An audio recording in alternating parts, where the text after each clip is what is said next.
Next thing you know, this man getting Hulk smashed out this. Hulk smash is Grabbing crazy. this nigga by the head. Hulk smash is crazy. Throw this man like a rag doll. Ragdoll. Like I said, Ragdoll is crazy. Saying, man. Gotta do what you gotta do. Yeah, you saw the Jalen Carter deal though. That I did. 4 years, 160. We talk about it in a second. Yeah, we trading them for him tomorrow. That's Is he joining up? Oh yeah. You call that man up. You call him. We can go ahead and get started real quick. Let's get this thing. Let's get this thing popping, shall we? Every game, every era, every fan. You're listening to Squad Sportcast. 4 brothers, 1 mic, all sports. Right now, we're waiting on one of them to come. We're waiting on Marvin to come through. He's having a bit of technical difficulties. He'll be a little mobile today. First things first, shout out to our viewers on Kick. We appreciate y'all and everything that y'all are doing.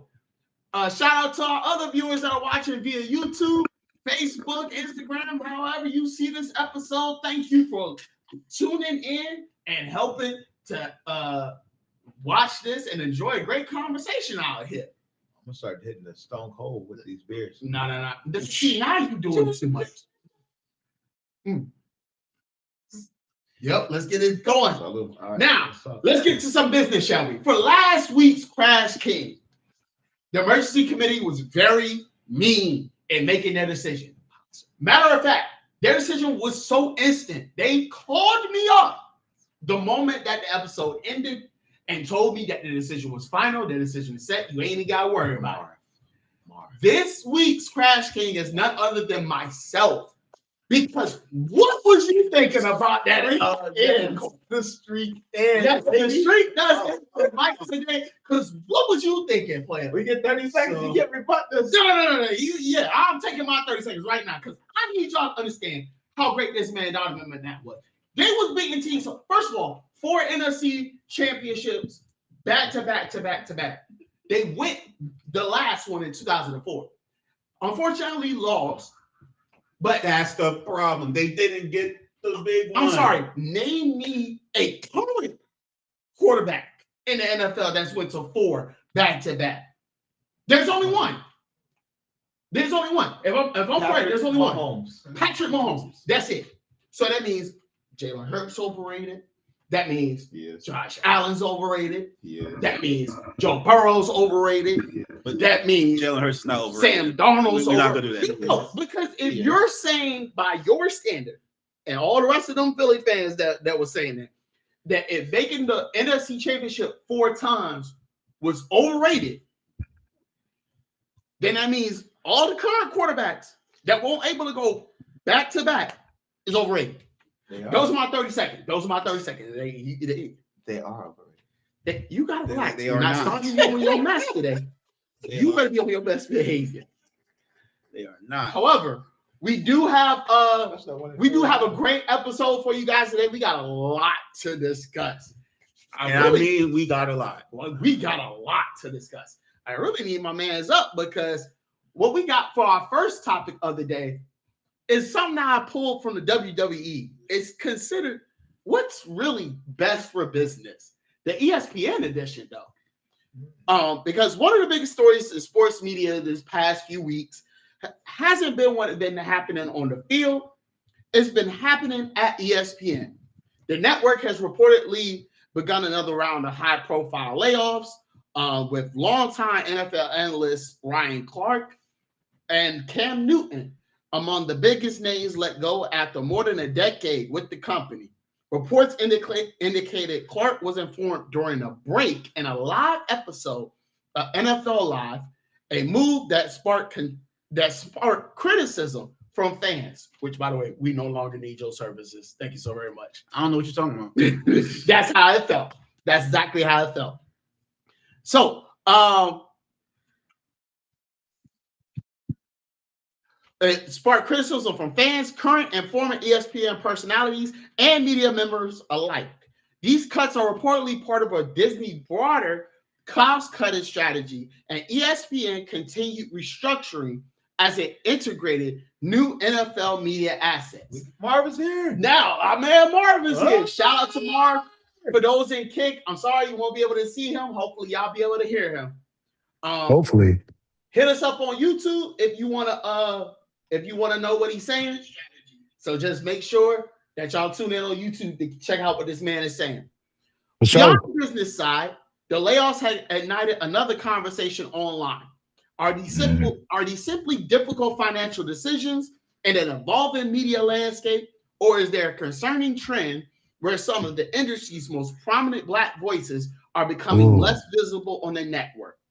Tonight, we're not here to jump to conclusions. We're here to examine the facts, explore the history, and debate on whether this is purely business or whether there's a larger story unfolded in the sports media. Sir Marvin, this is your story that you brought up. I was waiting. You have the lead. I will gladly take it. But I'm going to tell you just like this, man. And I hope everybody can hear me clearly when I say it. Shout out, first of all, to that brother RC. Thank you for being a real one. Man, me and you have only had a half of a conversation, but just the 3 sentences you gave me let me know everything I need to know about you and your character. You have always been A1, and I'm going to go on record and make sure the world hears me say it. You did not deserve to be fired under any circumstances and reasons. Now that we've gotten that out the way, hey, yo, let's go to the worldwide leader in sports. So this is what I would love for them to explain to me, right? So money was the issue, but yet we had enough money to throw Pat 60 thou and make sure Stephen A. My bad, 60 mil. We made sure Stephen A's pockets was lined. We took care of SVP. And I'm not mad at those names, but here's the thing that I don't understand. Somebody brought you 2 Emmys, something that y'all ain't even touched since the great legendary Stuart Scott. God rest his soul. God rest his soul. And you mean to tell me some of the best sports analysis that y'all have gotten, if you want to be real, you're only getting good football talk like that from Swagoo, Booger McFarlane. He's okay. You gotta relax on the he give it good. I mean, but if you want to keep it a spade, who else on ESPN is actually really talking football outside of RC? Bart Scott. And then Marcus Spears. Marcus. When's the last time you seen Marcus Spears? Like him. Drew Brees. When's the last time you seen Marcus He came Spears? multiple times. He's on the NFL Network though. Oh, exactly. When they do When's the last time you seen Bart Scott? I'll wait. We only see the Mannings on the Manning cast. So, like, let's call a spade here, bro. What was the actual reason? His takes were always terrible. I mean, I'm just saying, like, ESPN is gonna have to actually give me a reason as to why letting a 2-time Emmy Award winner go made sense, especially when this year is arguably going to be the flagship year for football on your channel. You finally got the big times. The Super Bowl is happening. And not only is it happening on your channel, it's happening on all the facets and branches of your channel. And y'all even got the nerve to throw in a little Disney Pixar mix. And y'all gonna have a Toy Story Super Bowl. So I'll try. I mean, like, I really need somebody to try to make that make sense. That's like you talking basketball and you not about to bring in the basketball guys. Oh, no, I want to hear this. I would love to hear you try to defend this one. So I'm curious. Go ahead. No. Jordan got to defend himself from last week. He got to redeem himself. So he has a lot of defenses. It's not even a matter of defending. I'll just tell you what happened. For a lot of people who don't know, Ryan Clark has his own, as part of another podcast or brand called The Pivot, with great running back Fred Taylor, and I think he played corner, Channing Crowder. Channing played linebacker. Linebacker, sorry. And they had their own platform. Like before Ryan Clark really got into ESPN, he was on The Pivot. So they had their own thing. What wound up happening was, and he had an interview right after the release, And he stated on there he admitted that he kind of let himself get out of whack a couple of times on ESPN, and he said that he said he did it for the culture. This was his words. He did it for the culture, and he said it might have been at the risk of his job. And it was kind of Or awkward if you to gonna hear that. quote it right. He said it might have been at the risk of him making relationships. We both watched the same thing. Come You're on making now. relationships? Yeah, Yeah, that's what he said. yeah, I but can pull I up the would time think that it was signature. I would think it would be those relationships to the people at ESPN, because if you rub the wrong feathers of the people at ESPN, it could cost you your job. And Disney. Don't forget And Disney, because Disney is that behemoth. Yup. But my issue with what Ryan Clark did was that you have your own platform. I'm not sure how many followers or subscribers they have on YouTube. I think it would probably be in the million or millions or something close to that. But it's kind of like you're crying in a Porsche when you got let go out of a Rolls Royce, because you have a platform where you can go to, and then you're complaining about being let go of ESPN. Now, they make the cuts every year, and it happens to everybody. Like even Mark Jackson, Jeff Van Gundy got let go. They all the cuts happen all the time.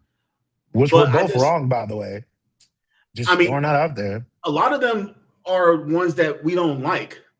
But the thing was, when he did that, it was just kind of like it was a bit tone deaf, because you're admitting some of the things that you did that could have messed up some relationships, but you're still crying from up top there. You got your own platform where you can still talk football and everything. A lot of the complaints that were going on ESPN was that they didn't stick to football topics. They kind of veered away from it, and it rubbed a lot of fans the wrong way. And while I don't necessarily agree with that all the time, I can understand where those people are coming from, because ESPN has a very diverse fan base. It spreads across the board, across the world. So Pause. yes, pause. We're trying to be mature here, more.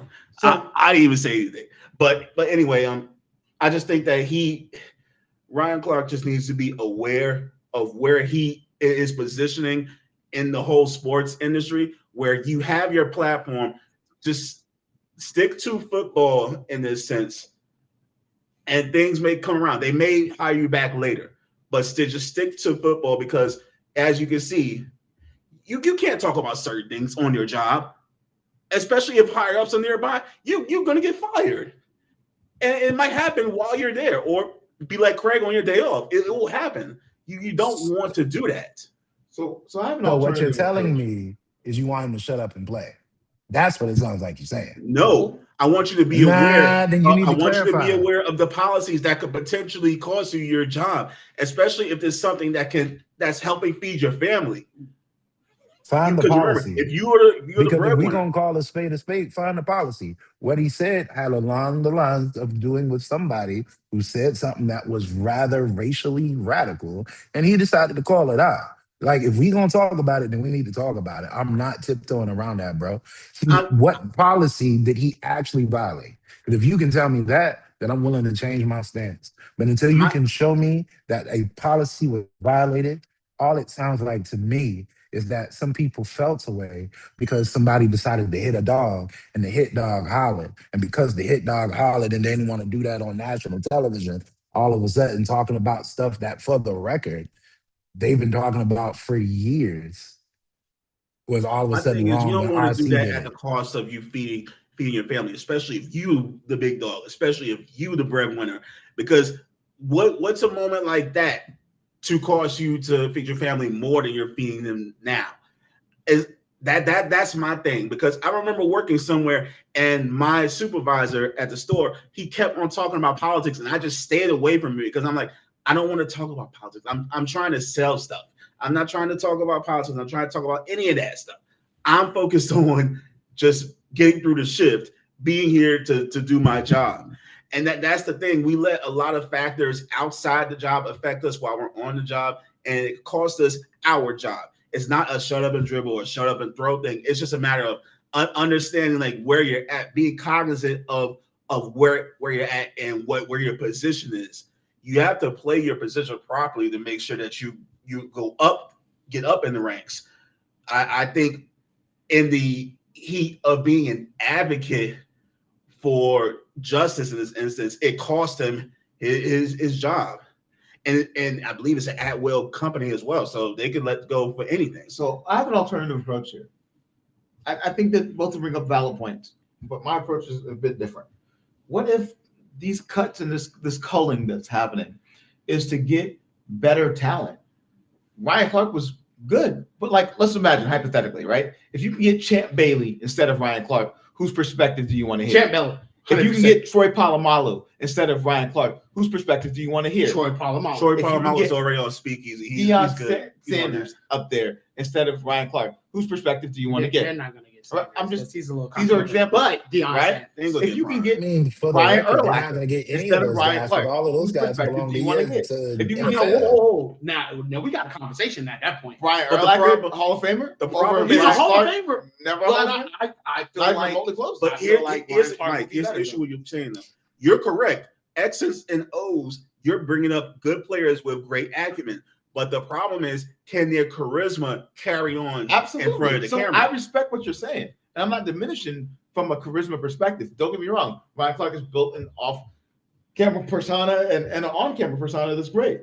My point is that we have to look at it from two different perspectives. Yes, it could be controversial. Yes, it could have been racially driven, and yes, it could have been, back in the 1960s and shut up and dribble type of thing. Cool. But it could also be that the culling is to get better talent, better on-screen presence, better people that can actually speak to the game stronger. Ryan Clark has had some controversial takes that didn't make any sense when it came to football. We honestly didn't know what he was talking about when it came to the game that he played. Now, it could be because of the position he played. It could be because of his level of talent. It could be because of his level of ability to understand how the game maneuvered. But imagine hypothetically that we can get Ray Lewis on the podcast. Ray Lewis, 100%. Or do we want Ryan Clark? 300 out of So, 10 times. My point is that Julius Peppers, right? There There are people out there with alternative perspectives that can offer more to the game in regards to what they're analyzing, what they're seeing, how they've seen it, how they've done it at their level, how they've succeeded at a higher level, wherein it may be, don't get me wrong, I'm not saying that it's not a controversial aspect. I'm saying that if the underlying effect is that we got somebody like Ray Lewis on the show, I'm cut Ryan Clark every day and twice on Sunday, right? 3 times on Sunday. If we can get Gronk on the show, right? I want Gronk over Ryan Clark. And it's no disrespect to Ryan Clark. Ryan Clark is interesting. He's dynamic. He's a capper. Shout out to him for that and for what he offers to the table. But I think he's more dynamic on his individual podcast, to Jordan's point, than he actually even is on ESPN.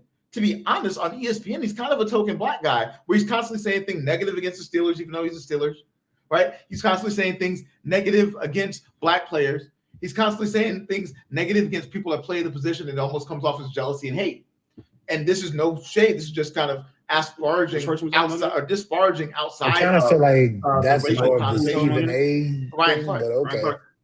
Hey, Mark. Oh, to add on to this point, And then it's just, time out. It's the same thing with Cam Newton, right? It's the same thing with everybody they got cut. You could argue that there would be a better person that would have more of a perspective that would be more valued by the public, not just the black public, but the public in general, that specifically has retired. For example, Matt Ryan is on NFL Network. You bring him to ESPN, I'd rather hear his analysis oftentimes over Cam Newton. I'd rather hear he's Michael not Vick anymore though, because he's over working Cam Newton. corporate. I'd rather hear Colin Kaepernick. What if we could get Colin Kaepernick? Not going to happen. But what if we could get Colin Kaepernick? I'm telling you right now, there is no way on God's green earth they're gonna put Colin Kaepernick on ESPN. But my Based point off is of what this. he did with the NFL, no way. When it's No all way. said and But would done, make it interesting, and interesting creates dollars and cents, right? Like, what if you have Steve Young already on the show, right? Cool. What if Steve we can Young get Joe is for Montana? Fox, so technically they What already if have we him. can Steve Smith is what if we from get Same Dan thing with Joe Marino? Montana. Right? What if we can get Big Ben Roethlisberger, right? What if you're saving a spot because Aaron Rodgers is retiring next year? What am I about to do? Like, my Big point Ben. is that there are other talent that's out there that not only could they offer a differing perspective, but they could offer. What if we could get Lawrence Taylor? But the problem is their personality has to carry on because It it's can, not it can just be about developed, though. the They thing teach is you it's that. not just about we work in sales. It's not just about your prior knowledge, it's about how you relate to the people. Absolutely. And you have to be able to relate to those that are around you That's in why order I to be didn't- able to generate sales or revenue. That's why I Like, didn't you say know, Ed Reed. Yeah, but the Right? thing is, No you're disrespect to mentioning Ed Reed, but that's why I When didn't it say is Ed Reed. all you're said mentioning and all those done, people who have excellent sports acumen. But But they the thing also is, have the can they charisma. carry it? Can they talk it and put it in a way that others can understand? Who did I mention that didn't have the charisma? Here's the thing you got to understand. Number one, because you mentioned Colin Kaepernick, we got to. I think that'd be amazing. Touch that. There's no way in hell he's going. Colin It'd be Kaepernick. No way. It'd be Colin fun. Kaepernick would be an excellent addition to ESPN It would be fun. because number one, Defend Controversial. that. I need you to defend that. here's the reason why. Number one, do you know anybody else? Because we're talking right now, we are discussing black quarterbacks. We're discussing that, right? What black quarterback, past or present, up until you hit Cam Newton, because at Cam Newton, everybody else is still playing technically. Who in the past, let's say I can end it circa 2018, past, present, up to 2018, a black quarterback that you could name that is better than Cam Newton. I can only think of a handful. Colin Kaepernick would be number one. Kaepernick is one of those people. Mike Vick would be the other. Vic. And then some people would try to argue Doug Wilson, Williams, but that depends on who you like. Maybe. He's going to But the Super Bowl, but you're not. I think McNabb. I don't McNabb, think- but you already know McNabb's how your already boy in- feels he about hasn't him. been. To a lesser degree, Teddy Bridgewater as well. Teddy Bridgewater. Teddy ain't- Bridgewater I said to a lesser degree. Never. To And a this is lesser why. degree. And A this is lesser why. degree. You A should not This have is her. why. Everybody should not talk sports. No, We I can said go it ahead and lesser move on to degree. the next That topic. means On he what is. planet? He doesn't We play can move better on. than them. I'm He's talking not about even black better than him. quarterbacks, right? He's not even better than I him. said We are talking about black Just we're so- talking quarterbacks. about black quarterbacks. Hey, I'm naming fans. black Are quarterbacks. better than I Cam just Newton. want no, y'all. no. Better. I just saying, want to be I was clear. better black quarterbacks. No, we Okay. said better. The question Okay. was posed. No, no, no. Relax. I want us Relax. to, you know Better. what? Hey, fans, I just want to clearly say, so he hates Donovan McNabb, and apparently Teddy Bridgewater is one of the end-all, the be-all GOAT. black Stop quarterbacks of reaching. all Bro. time. Hey, Mark, You said it, sir. So by all means, This is how you Teddy end up drafting Bridgewater. Justin Fields in the first round. hey, Mark, when you're done, I need one on, right? When you're done. He does on the man. He does on some first halves. I need one when you're done, bro. He said he needs one of those. Well, unfortunately, fam, Middle of the street, I he can't needs do one it of right those. now, so it's cool. Not But I'll give you one when later. we're done. I got But you. But But yeah, nah, at the end of the day, as far as this topic goes, the truth of the matter is they're never going to get Colin Kaepernick because Colin Kaepernick, like most of those guys, like Ryan Clark, actually stands for something. And so at the end of the day, it's no good to have, all the money in your pocket and your soul come at the cost. And that is what that is. Y'all can feel how y'all want to feel about it. The thing is, Cam Newton had gratitude about being on ESPN. When he was on his show afterwards, he got released. He talked about the stuff that he learned and the tangible things that he could carry on with his platform. But if you feel like Friday at RC 4 to didn't 1. feel that way, then you didn't listen to what he said because he started with gratitude. What if So you that can lets get me know that Colin you, Kaepernick? just like most Well, everybody else, I want was a looking better for the perspective. fun. That's my point. He's a My fifth thing round. Wait, is, what did you say, Mark? actually, if you felt like he didn't start with gratitude, then you didn't hear what he said. You No, didn't I said listen. he did. He said he did. He said he did. He said he did. So I'm about to say, like, RC literally spent a whole 4 to 5 minutes just being grateful.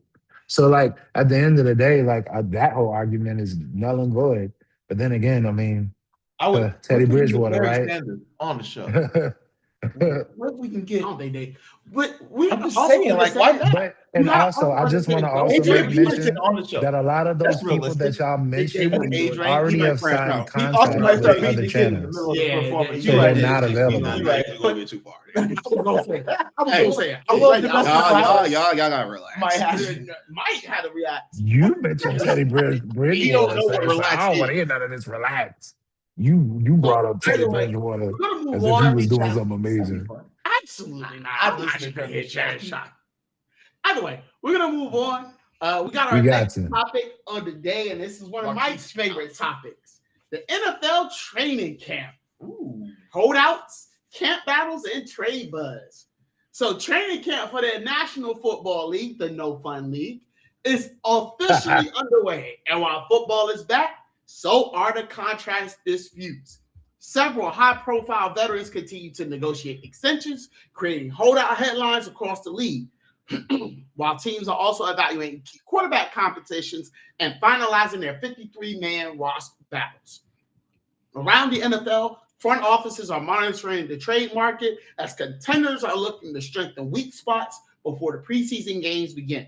With preseason kicking off in just under a week, expect contract resolutions, surprise roster moves, and at least a few blockbuster trades to dominate the conversation. Here's a couple of trades that I have noted down on my list. One of them that I don't have, I have two so far that's not on my list. Vita Vea? No, I have him. Jalen Carter signed a 4 years, $160 million extension with the Eagles last week. No, stop that. Stop that. You see the Eagles shirt, stop that. The other one is Jacoby Brissett was paid $1 year, $15 million. Denzel Ward just signed a contract too. He did get this. This was like 28, if I remember. He got 62. 66. Okay. Yep. Over that's not in my, that's not in my notes. That's top paid corner in the league. But yeah, the Cardinals finally have a quarterback for next year. Well, their bridge quarterback for next year. Some of the other ones, don't do that, Marv. You knew it was coming. Some of the other ones, Vita Vea did request a trade after recording 34 tackles, 4.5 sacks, and 13 quarterback hits in 2025. He wants long-term security instead of playing on a non-guaranteed final season. Dax Hill from the Cincinnati Bengals. He's a former first-round pick entering the final year of his rookie contract. DJ Turner from the Bengals again. He's looking for a second contract before the season begins. Baker Mayfield, while not necessarily holding out, he enters the season without a new extension, making his future one of Tampa Bay's biggest storylines. Now, some recent extensions. Breece Hall, 3 years, $43.5 million. Kyle Pitts has a 3-year extension. You already talked about J.M. Jones. I don't know why they put that there. And then, of course, you have some offensive line depth that's out there. Now, overall, what do you think is going to be the biggest player? Who is going to be the biggest player right now in the trade buzz? And how do you think some teams will fare come this preseason? Mike, you got lead. I don't care about preseason. And this is why, because ain't no fantasy football in preseason. Oh my goodness. So I don't care at all about the preseason. We draft during the preseason. I know for fantasy. For the regular reason I care about it. And I also care about it just from an injury perspective, to be honest. That's the only reason I'm really paying attention to it. Trade value, this is the thing. Most of the trades don't happen at this point in the time of the season. They happen after key injuries. They happen week 3, week 4, week 5, or before the trade deadline, which is usually week 8, right? Week 10, whatever it is. That's usually when the trades are happening. They're not happening right now in the preseason. Right now, it's just a bunch of smoke. People are just, I want to get paid, I want to get paid, I want to get paid. It happens every year. I wouldn't put too much credence into it. Now, if Vita Vea is really on the market as a run-stuffing defensive tackle, who most of his statistics don't even show up on his stat sheet, he's got an impact similar to Jalen Carter. He's got an impact similar to buddy from the Jets, right? Mm-hmm. He's got an impact similar to a lot of those guys. And this is the thing: not only does he stuff the run, but he also can go for sacks, right? And he changes defenses because they run away from him. Vita Vea is this is the interesting thing about Vita Vea. He actually used to play running back before he blew up in size and became a defensive tackle. So he's got the footwork of a running back, but the size and strength of a defensive tackle. That's why he's been so effective in the middle, specifically for the Bucs. They're not trading Baker Mayfield. Joe Burrow's not getting traded. Jacoby just signed this deal. I don't think any big names are going to move, honestly, in the preseason, to be completely candid with you. Now, unless there's an injury in the preseason, which is where the preseason matters. because it comes to injuries. So if there's a quarterback injury, then Anthony Richardson could be getting traded. I think the bigger conversation, I don't know if you have this on your schedule, is actually the position battles that are actually happening as a result of sir. So the position battles right now, for example, between Deshaun Watson and Shedeur Sanders. I got Shedeur winning that one for the record, even though I think that they may pay towards the money and pay Deshaun, right? Between Tua and Michael Penix Jr., I actually think Tua is going to actually win that one, interestingly enough, even though Penix, I think, is actually a better quarterback. Penix is still recovering from that ACL injury. He is recovering from the ACL. Between Kirk Cousins and Fernando Mendoza. Of course, Kirk Cousins is a bridge quarterback, but I do think he's going to get a chance to be the starter initially, right? From day one. He is. Right? They officially Between announced Kyler Murray and they're JJ, losing week 1 still. They probably winning. Between Kyler Murray and JJ McCarthy, right? I think Kyler's going to dominate that one comparatively. Kyler started. Right? Between Braxton Jones and Jedrick Wills, the left tackle for the Bears, right? Between Tyler Guyton, Nate Thomas, the left tackle for the Cowboys, offensive line help going up there as well. And then you also have backup receiver options. Like who's going to win between Kashawn Boutte, Demario Douglas, Kyle Williams, Afton Chisholm? I got Kashawn Boutte winning. I got Boutte winning that. Right? That's not a competition. I think it just goes Boutte and Davis. Who's going to be opposite of Malik Neighbors? Is it going to be Darius Slayton? Is it going to be Calvin Austin? It's not going to matter because the Giants are going to be terrible. I mean, but in the off chance, Odell Beckham is still there. OBJ is 105 years old in football years. It's not going to count. I honestly think Darnell Mooney has honestly the best shot, or maybe Darius Slayton, to be honest, right? Don't you have the Minnesota Vikings to worry about for your Eagles between Jalen Hunt and Nolan Smith Jr.? That's a good problem to have. That's a great problem. Great problem to have, right? But who's going to be on the rotational side? Running back, the Steelers between Jalen Warren and Rico Dowdle. Now that's going to be a running back by committee, so it doesn't really matter because again, the Steelers are going to win about 5 games this year. Then you have 11. I think that conversation for a preseason is the most important aspect of the conversation. The positional battles determines not only my beloved fantasy football, but it also determines depth charts. It also determines starters. It also determines the money. It also determines where you're going to go, how the draft is going to go. Like what we should be paying attention to at all times right now, especially if we're talking trades, is the position battles. And who's going to win those? I think that's what really matters. Go ahead. All right. So I don't really put too much intel into preseason because you're going to have a lot of second, third, fourth, and non-playing players play. Normally, the rotational people, the starters, are going to play at the last week just to get themselves together before week 1. So don't get too hyped if a player goes high in the preseason. It's not going to be anything important. What I will say though is one of the players that I'm looking out for is where does Stephon Diggs go? Because he's a free agent right now, and he could be a good 2 receiver for any person, any team. The Commanders are a team that's looking at him. I mean, that's home base. I mean, they're AARP, so they got everybody that's old besides Jalen Daniels. So they're like the Brooklyn Nets of 2013. But anyway, I mean, I could also potentially see him, and don't get mad at when I say this, he could potentially be a 3 or a 4 on the Eagles. Because that's a receiver there. We have Smith, we have Lemon. He would technically be a 1. No, Devontae Smith. By technical. Wait, who? Diggs? Stephon Diggs. Would be a 1 where? In the Eagles? No, he's a 2 or 3. He wouldn't be a 1 in the Eagles. He would just he would be like big body, sort of big body. He's not even that big. He's only like 6'1". Yeah, that's what I'm saying. Like he's not big. So he wouldn't be a 1 there though. Shout out to our 1 viewer on Kick, by the way. Thank you for watching us. But I think also he would have a team that would have him disciplined. He wouldn't be getting in so much trouble. Otherwise, Howie's going to get him out quicker. Howie don't play those games.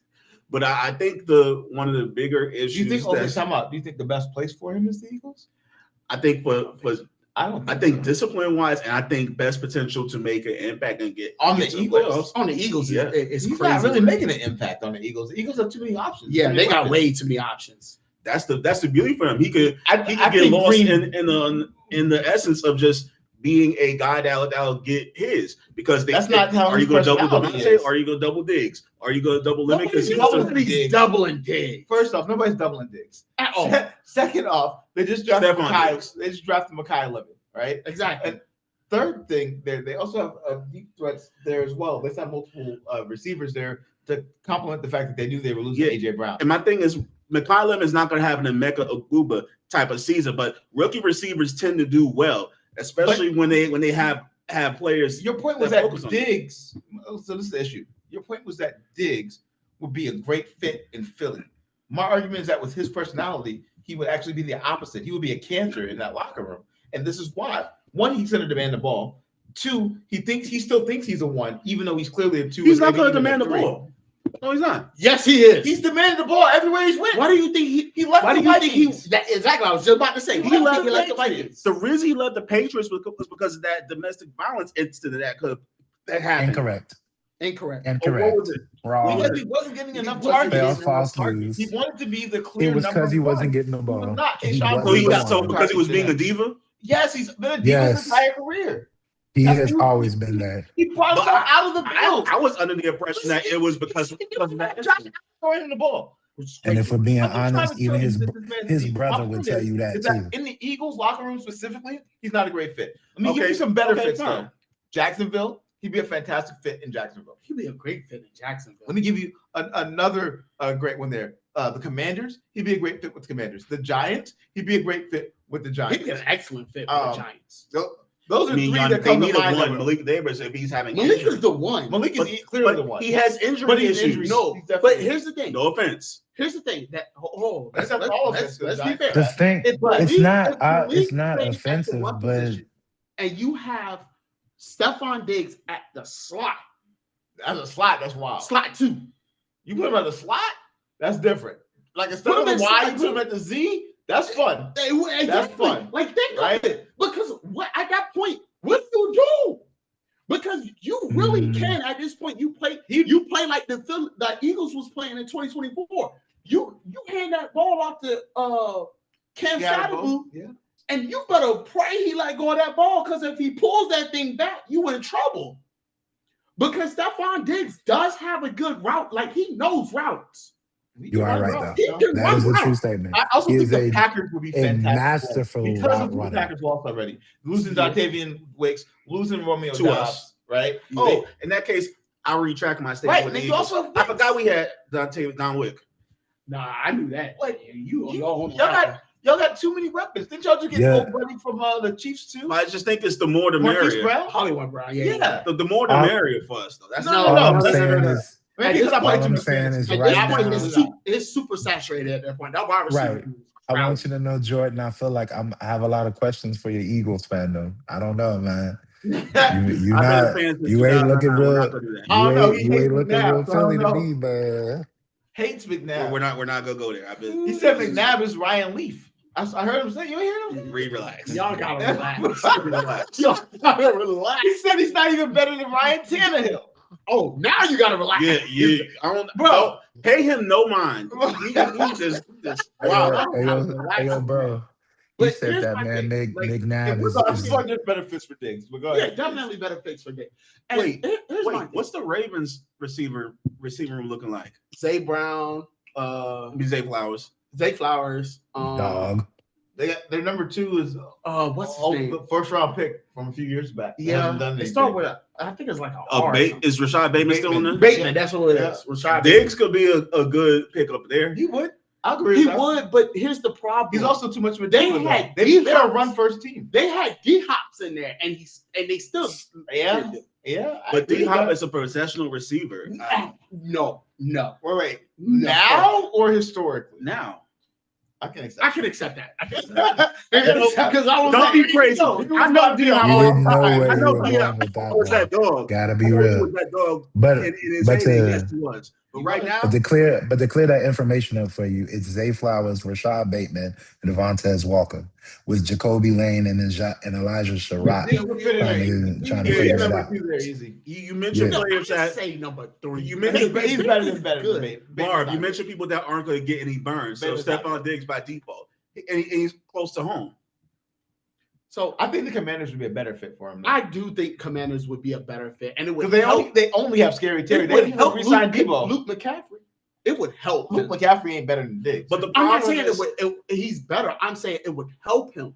Oh, it helped his career. It would help his Absolutely. career. Get him somebody else. Some knowledge, veteran. Yeah. But here's my issue. Here's why I think the Ravens would be better. Is because Lamar Jackson has always had an issue of having one good receiver, and that one is always being doubled. He's never had two receivers that were great at the same time. There no excuses for He had Lamar. Torrey Smith at You one point. have What? Derrick. Are you crazy? You have Derrick the King Henry. I don't want to hear it. But You opens have your up their leg. game. You have your leg. Bingo.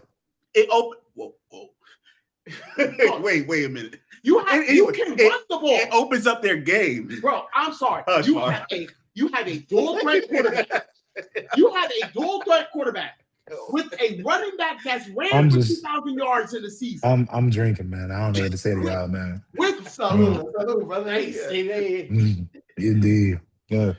But it But back to the diversifies previous their game point. in a way they won't be one dimensional. I How agree many with that, but excuses the thing are is- we given? They are Lamar run-based Jackson? offense. But the thing is, That's their the issue. run is so superb, though. The thing is, when they start to It won't to superb smother the against box, the Steelers week they 17, where they gonna run? 18. It won't Nah, superb put week your- 18. It Nah, will be nah, this nah, year nah, because nah, we nah. trash. Nah, Mike, you can't claim none of that, bro. You was a Minnesota Vikings fan. I don't want to hear none of that Yeah, from you. oh, yes, you was. Y'all want to hear Vikings none of that fan. from you, I bro. root for the. You I was a still can't root Vikings for the fan, Vikings bro. because I'm a Vike. Ski to the bus. But for the record, Trash. I've been a Steelers fan since I was 4 years old. So I was Right. okay And then claiming the what did Vikings you as my do backup last team, season? primarily You gave because them I'm up. pissed at them and have been for years. I am irate with my Steelers. Trash. Matter of fact, again, this as a Steelers fan, I hope that we win 5 games total this year. I hope we have a Giants type of season this year. They are going to win 11 games this year. Beard back. You know what? Let's stop this right now. Push-ups on that. It's We already very got serious. push-ups You a on it. beard. I'm trying to tell you. You already It's a ridiculous. Why I already got push-ups want him to have beard and push-ups. I want him to shave his beard while he's doing push-ups. That's what I'm trying to tell you. That's crazy. Like, So- You're wild. I mean, it's all crazy. So y'all are only gonna win 5 games? Yeah, that's what he said. That's exactly what he said. That's what I I don't think. know. I don't know about It that. doesn't Bro, matter. this- As long as With it's less than Aaron 11, Rodgers, as long as it's less than 11, I win the bet. with I Aaron think 5. Rodgers as their quarterback, Aaron Rodgers is 900 in football years. Do you know football people he's age still like better dogs, than most right? of the quarterbacks right now. No, wait, Here's time out. Now you're being blasphemous. Hold on. I missed that. What did I he said What did say? he that Aaron say? Rodgers is better than most of the quarterbacks in the league right now. That might be actually be true. That might not be That wrong. might be I true. can name 20 better than him. I need to hear this Whoa. right now. I need to hear this. You're saying I'm ready. Let me turn off my audio. Okay.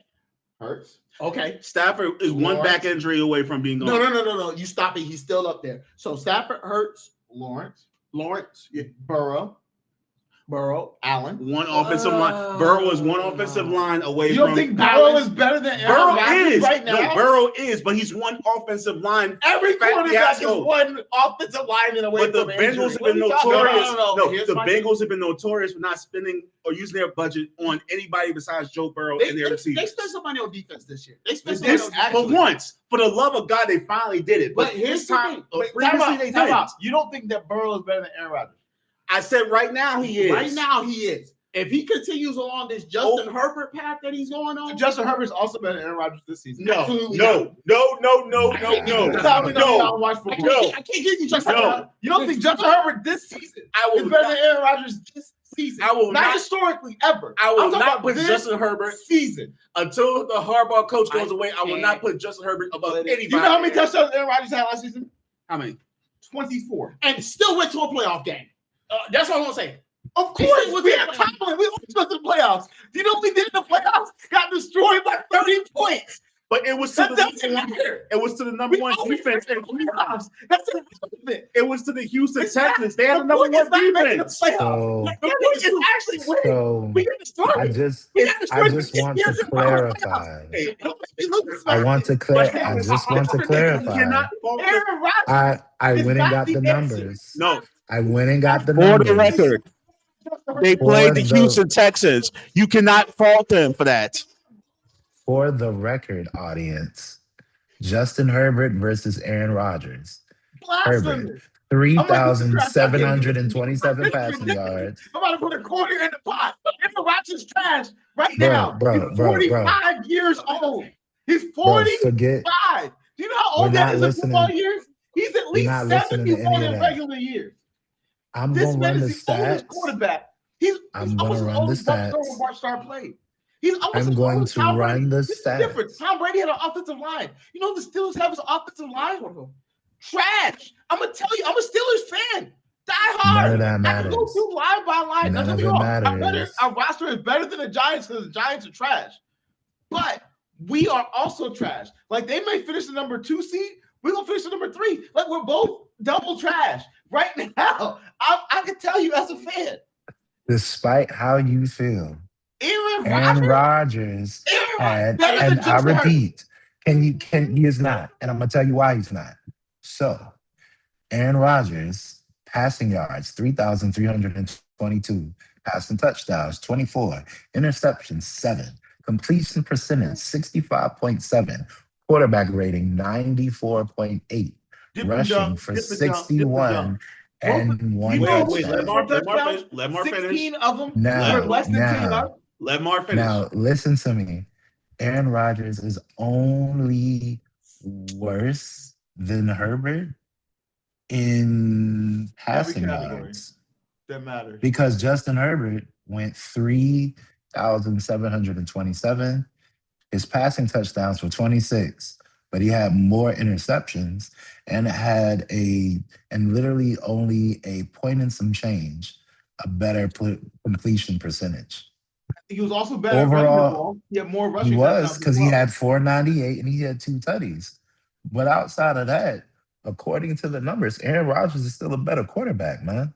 That's not also Lady Skip, who's on the comment section, she says there are I'm literally there looking aren't at 20 it, bro. quarterbacks better than Aaron Rodgers. There are not 20 quarterbacks better than Aaron Rodgers, bro. I think you just a little salty from the season, bro. 20. Kyler Murray's better right now. He'll be fine when they win 11 games this year. He'll be fine. No, because we get bounced in the first round again. No, I do not want to win 11 games. As long as they win 11 games, I'm good. I am good. Not 0%. 0%. This is the first year where we need to tank in 21 years. We need to tank. We need to be like the Eagles. We had the number 2 pick. That's what we need to do. We need to tank out of nowhere.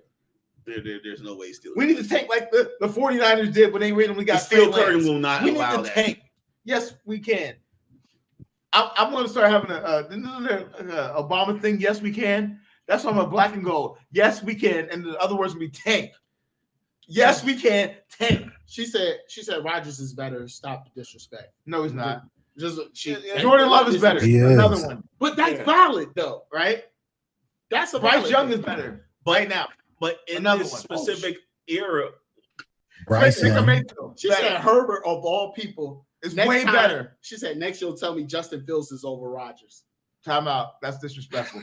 You know what you say? Time out. You know who will say that? Exactly. That's the only Justin Fields fan that we have here. Okay. First off, do not mention that name to me.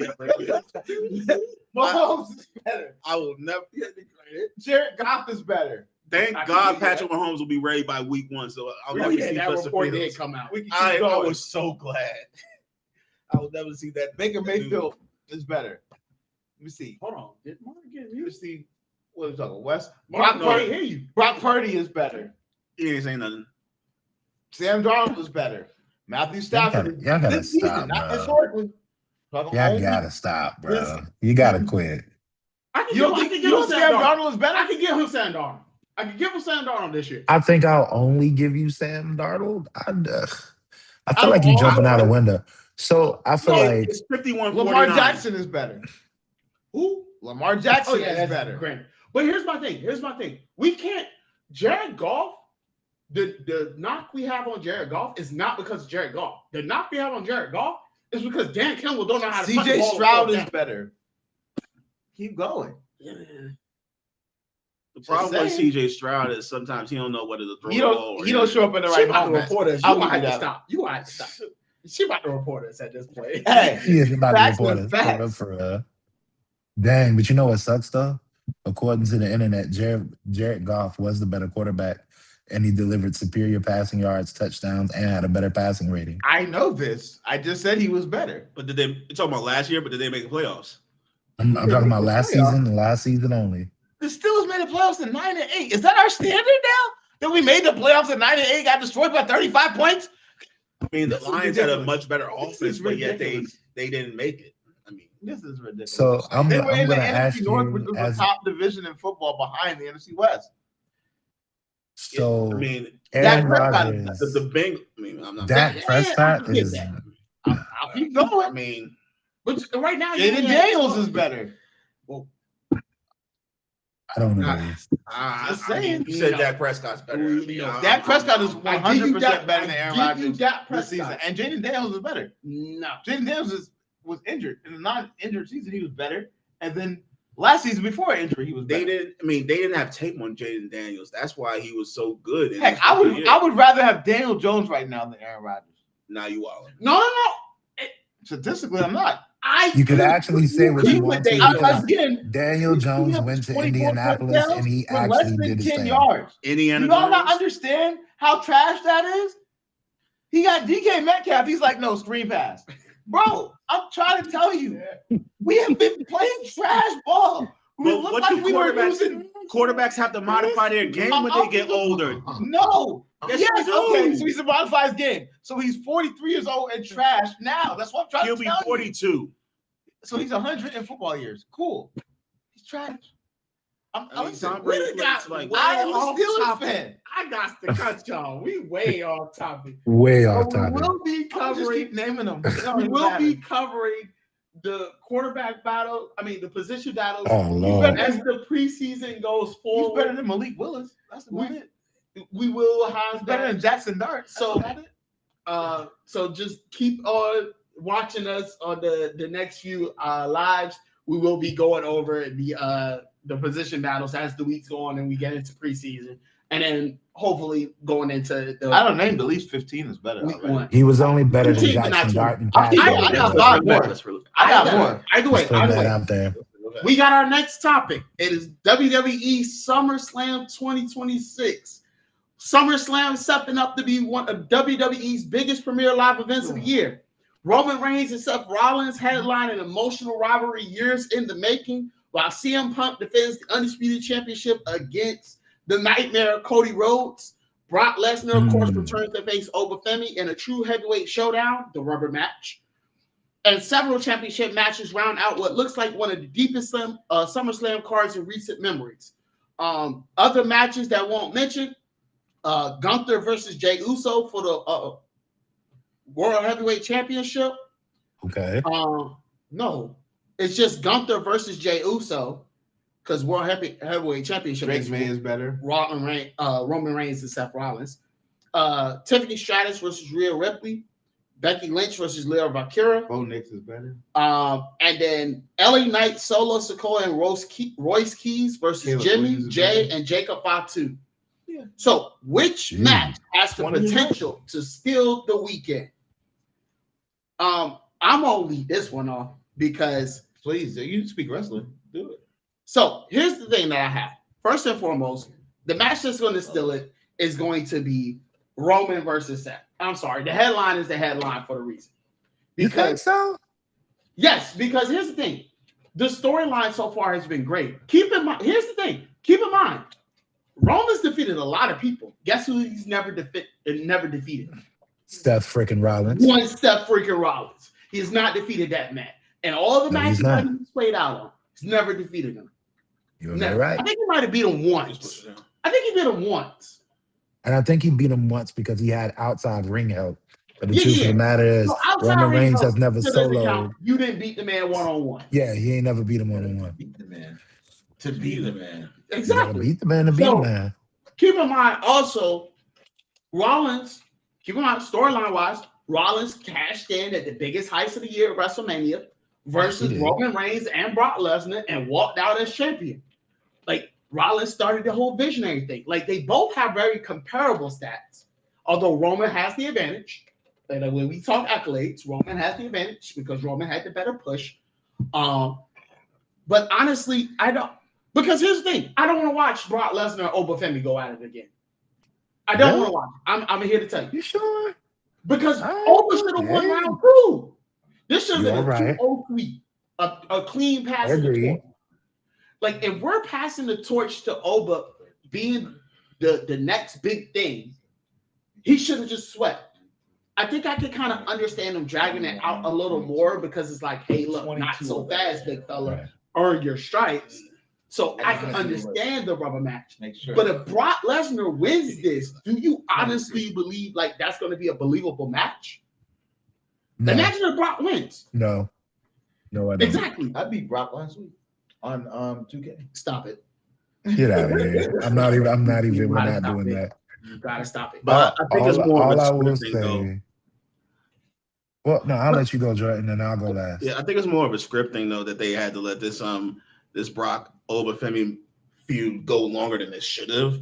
I think it should have been a one and done when they first faced off when he was on 15 seconds. That should have been it.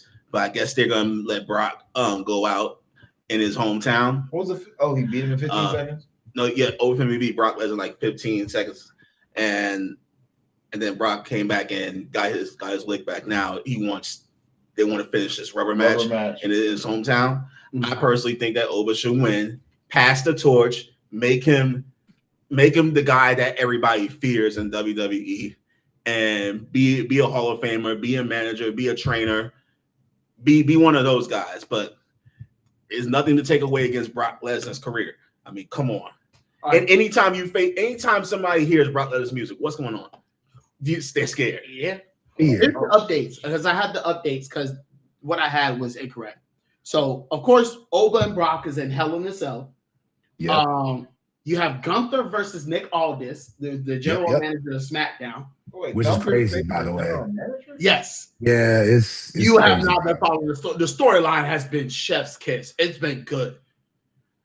Which is the craziest thing about what's happening now. I heard it make a face. No,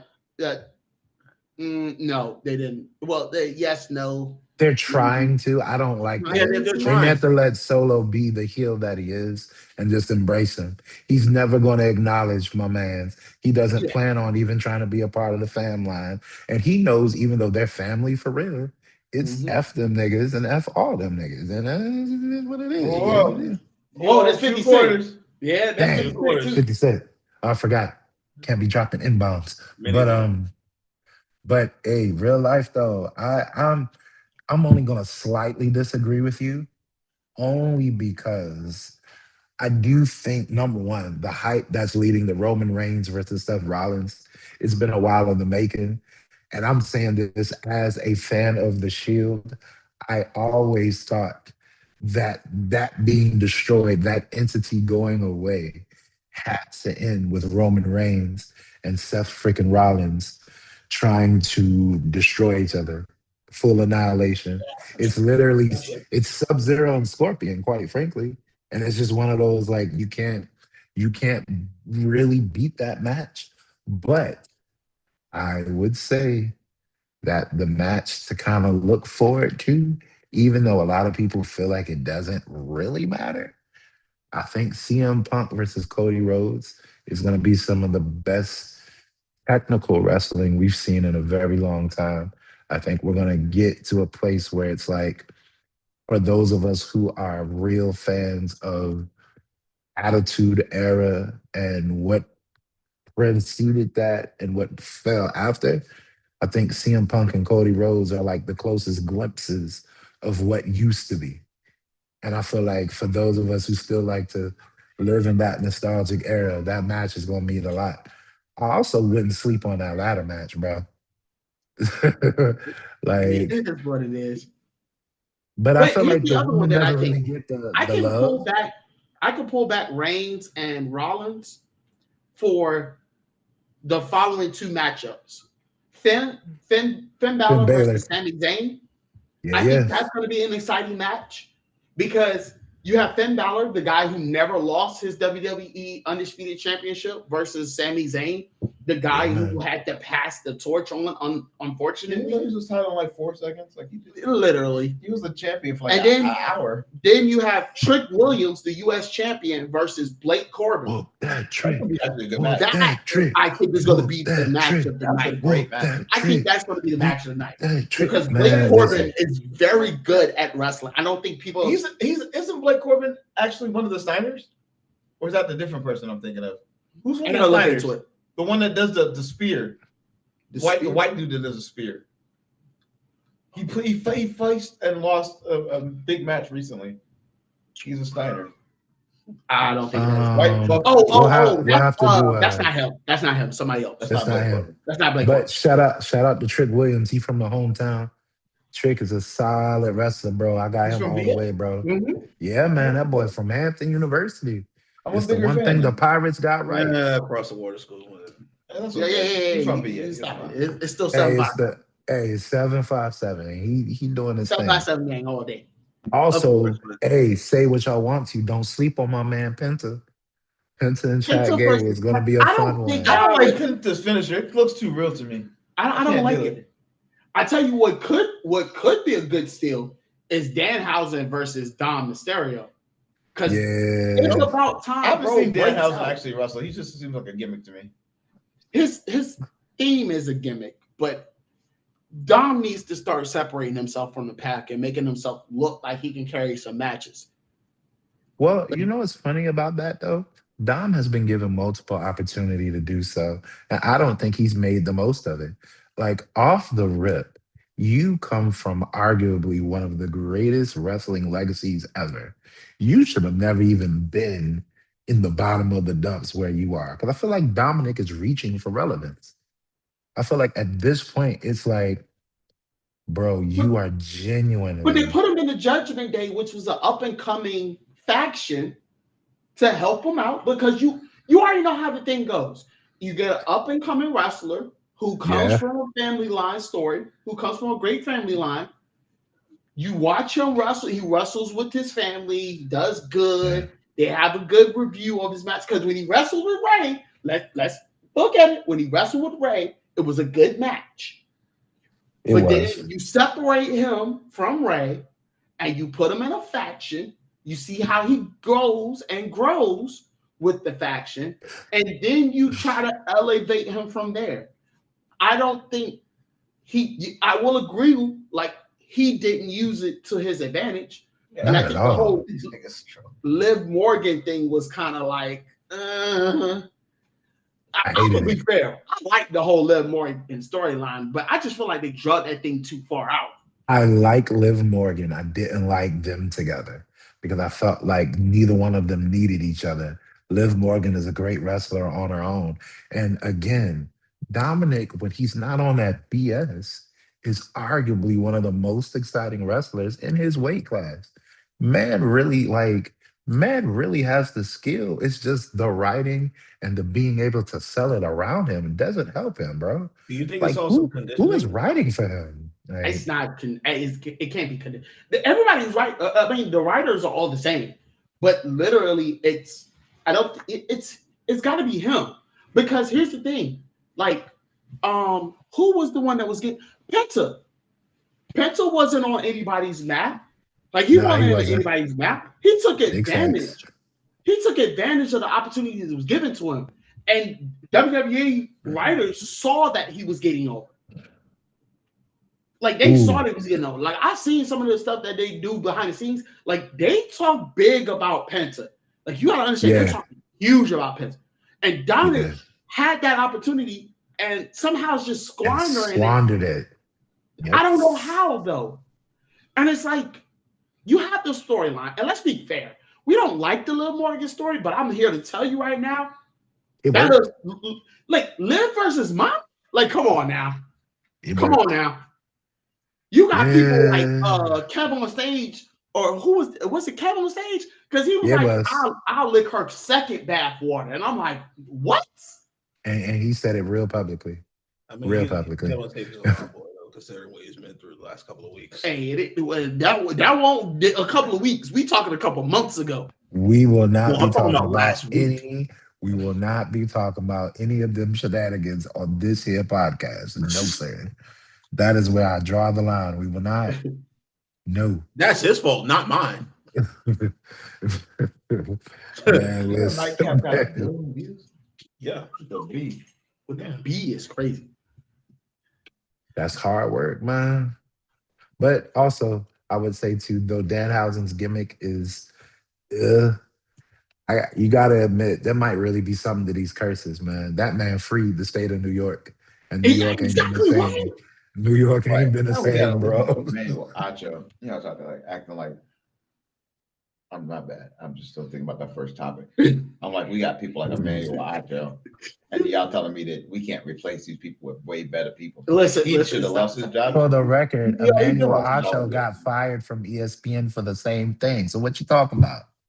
I'm saying I want better talent. We're The not going better back. talent is We're on the gonna other go- channels, we're not gonna go man. back. The We're better not going back. talent is already taken.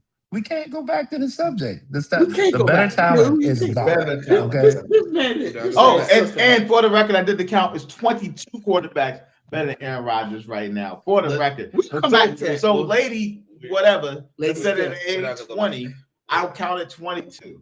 And I went through it line by line. Well, we got another Well, topic. go ahead. it. I'm ready You for the can, next you topic.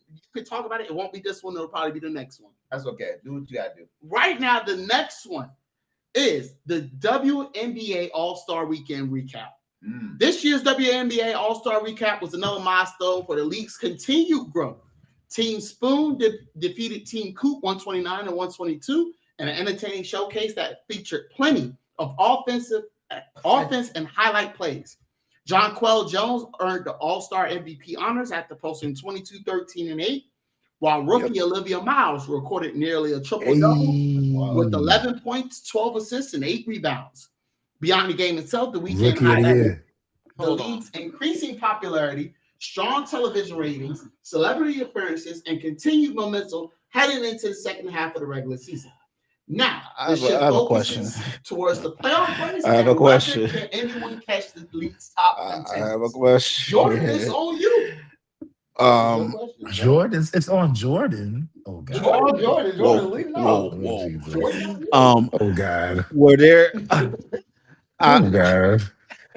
I saw a couple of plays that were from the All-Star game, and let's just say I've seen better days. I think the WNBA has seen better days. Considering the fact that I follow the WNBA group on Threads, and there's a huge fan base, and a lot of them had complaints about the play of the skilled play or lack thereof. They wished that there was a little bit more competition from the teams. It just seemed as if they were there partying, pretty much having a kickback in the stadium. I mean, which they have the right to. I mean, the NBA does the same thing too. But there was a complaint that there wasn't as much enthusiasm to really play a good game. And don't get me wrong, I think they had more people than the NBA as well. Their attendance was larger, but the problem was their lack of play or lack of organized play didn't fare well with the people that came there. A lot of them didn't like that. And also, I think there was a complaint where they tried to put the onus or talk about Caitlin Clark a lot, and that was only because she was talking about bringing more enthusiasm and defense to the game, making it more competitive. I think Jonquel Jones won the MVP, correct, Marv? Yep. Yes, she did. Okay, yeah, because she had the stat line, no problem. Didn't somebody dunk too?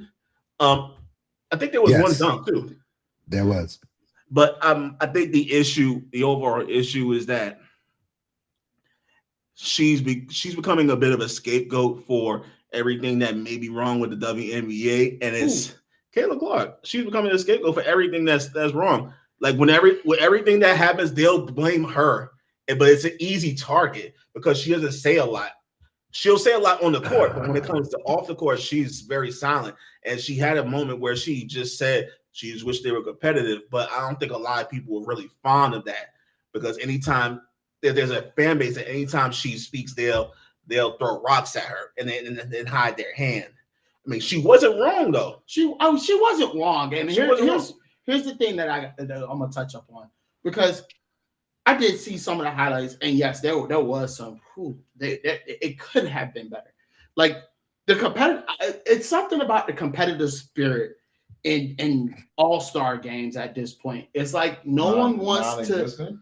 Yes, and I think it's like, hey, we're here. We're gonna do something. Like if we win, it's like again. We talked about this for the NBA All-Stars. Like there's no real incentive. What's the incentive? Like I was just about to say, no, this year Victor Wembanyama said, "Hold that." He turned it up for the All-Star game, and man, there still wasn't an incentive for it. He was just doing it just to do it. It was for the love of the game. It was for pride at that point. They turned up.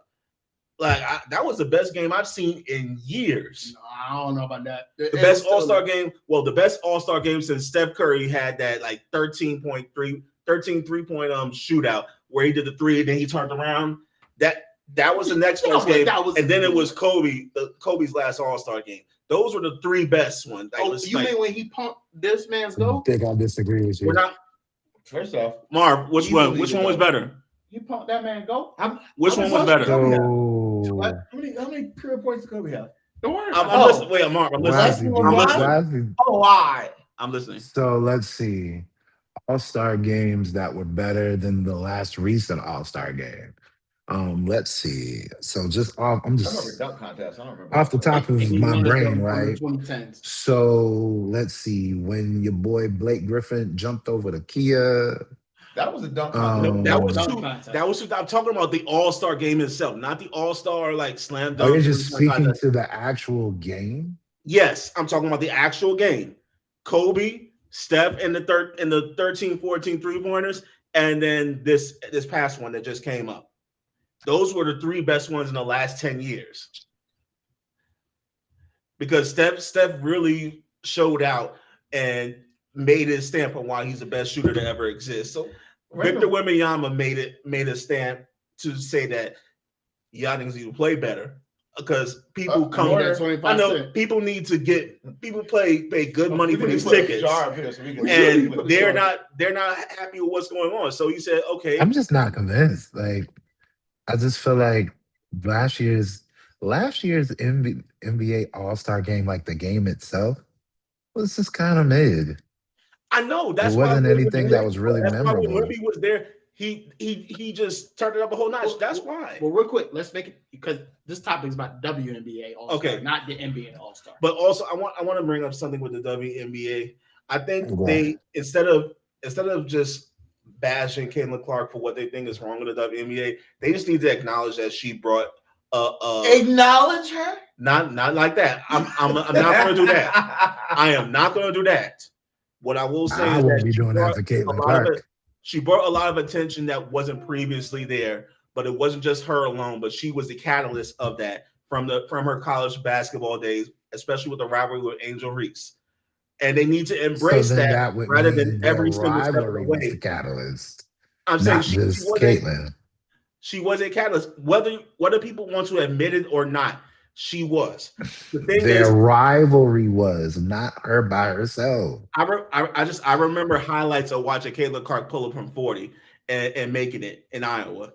That, and I know others were as well. But the thing is, fan bases that are stands have made it a bit of a negative impact on the WNBA, so we can't embrace the greatness. I mean, they are fools, but there's a lot of them. There are a lot of fools, and we can't embrace what is going on with it. I mean, Caitlin Clark had a 45-10 game. She's the first person to do it in less than 30 minutes. I think she's the only one to do it. Whether people like her antics or not, she's making history. Did I ever say she's the best in the game? I think making history is kind of a reach, but okay. She's a good player. She's a great player in her own right. So I have a point. We talked about this on another previous episode, but we talked about incentivization for all-star games. That was the previous episode. It's the same thing I'm going to talk about now. The one league that has it right for incentivizations for all-star games is actually the MLB. Because what they do is that whoever wins the all-star game wins home court advantage, Well, they have Yep, home yep. field there, but Doesn't they matter have the home record? field advantage. It doesn't matter the record. Doesn't matter because they separated West and East, right? And it's only for the finals, and the winner gets home field advantage for the finals of the playoffs, right? For the championship. And I think that would be great. If they did that in the NBA or the WNBA, right? One, it would be completely dynamic. Or the alternative is to do like the NFL and do it after the season, right? Because either we're diluting the product or we're making the product matter. If we can make the product matter, where we can literally shift home court advantage as a result of who wins the All-Star game. Now we're going to have competitive matches.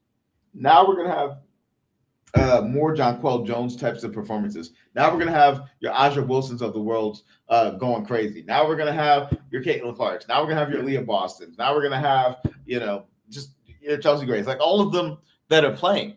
You're going to have a much more competitive game if we shift that, because the opportunity to win home court in the finals, I think it's a 5-game series, if I'm not mistaken, in WNBA, right? So let me check. I don't think it's a 7. I think it's best of 5. But either way, if it's a best of 5 series, having a home court is that one extra game. That's the difference between winning and losing, or it could be, right? So now you're going to try best of 7. If it's best of 7, even better. So if it's best of 7, right, in the WNBA finals, and you get home court. So let's imagine it this way, right? We have the New York Liberty versus the Aces coming up this season, right? Mm-hmm. Perfect. Or that's what they was last season, or the year before that, whatever. So you have the LA Aces versus the New York Liberty. And you're telling me that Breanna Stewart in the All-Star game isn't gonna be going crazy to try to earn that opportunity to have home court advantage? It would be a game changer, is what I think they need to take after MLB. Go ahead, I would double down on what you're saying. I'm gonna double down, and because here's the reason why. Because that works great for the teams that are at the top. It doesn't work well for the teams that are at the bottom. So imagine you have a superstar that's in the bottom and that's in the All-Star league. What am I playing for the finals for? So here's the double down. You still want your conference to get home court advantage. Here's the double down. Here's the double down. The double down is you not only get home court advantage for the finals, but your conference is guaranteed the number 1 spot in the draft, in the next year's draft. Oh, that's wild. That's diabolical. That's crazy. That's diabolical. That's crazy. Fight for it. If you want it, fight for it. So what if it's like this though? What if the bottom 4 teams are all in the West? At the bottom, and then the number 1 team is in the East. Well, not number 1 team, but the number 5 team is in the East, and then the East wins it, and they jump over all 4 teams in the West. Again, that doesn't happen because the West is better than the East right now. Yeah. I understand that, got that, but hypothetically, let's imagine there's 4 teams in the West that have worse record than the worst team in the East, and then now you're telling me this team in the East, they win the All-Star game, and now they get the number 1 pick in the draft? Nice. Nah, that's wild. Just that's wild. I'm sorry. Just the number 1. Wild. I think that's stretching a little too far. Just the number 1. For the All-Star draft? I didn't say top 3. I just said number 1. For the All-Star game? Because guess what? If you do it wrong, guess what? You did all of that for nothing. But okay, so let's put it in perspective. The reason that's a problem is because your team, who's the worst team in the East, is not going to have an All-Star to play in the game to even be competing. Yeah, they could. It just depends. So let's look at the teams that's in the last place right now. The last 2, you have the Sky and the Wings. Well, who made the both teams that have the potential to get better. Who made the All-Star game for the Sky or the Wings? I'm about to pull it up right now. It's not the Chicago Sky, right? So you make the All-Star game? It is the Chicago Sky. Wait, this year? Right now, I'm talking like the bottom 2 teams are the Sky and the Wings. The Wings. No, the Wings. No, Dallas Wings are up. No, they are not. I'm looking at their standings. The Dallas Wings? Oh no. They are 10-34 unless I'm looking at this one. That's last year. Dallas Wings are up with Paige. They're up. Paige and Enrique. It's the Storm and the Suns. I had the Storm and the Suns. Storm and the Suns. Okay. So who made the All-Star game between the Storm and the Suns? All right, I'm pulling them up right now. Roster. I'm pulling them up right now. I'm pulling it up right now. Aaliyah Edwards, maybe. For those whoever's on kick, tell us where you're from. We'll shout you out. The All-Star game? Hold on, let me see here. So This the year? worst teams for sure in the WNBA are the Connecticut Sun and the Seattle Storm. Right. Did any of them on the Storm or the Sun make the All-Star game this year? I believe Yes. there was a Sun. Yes. Dominique Malonga, the Oh, center yeah, of the Dominique Storm, Malonga. Yeah. she made. She was the one that made the dunk. And then let me see if I can find one for the Sun.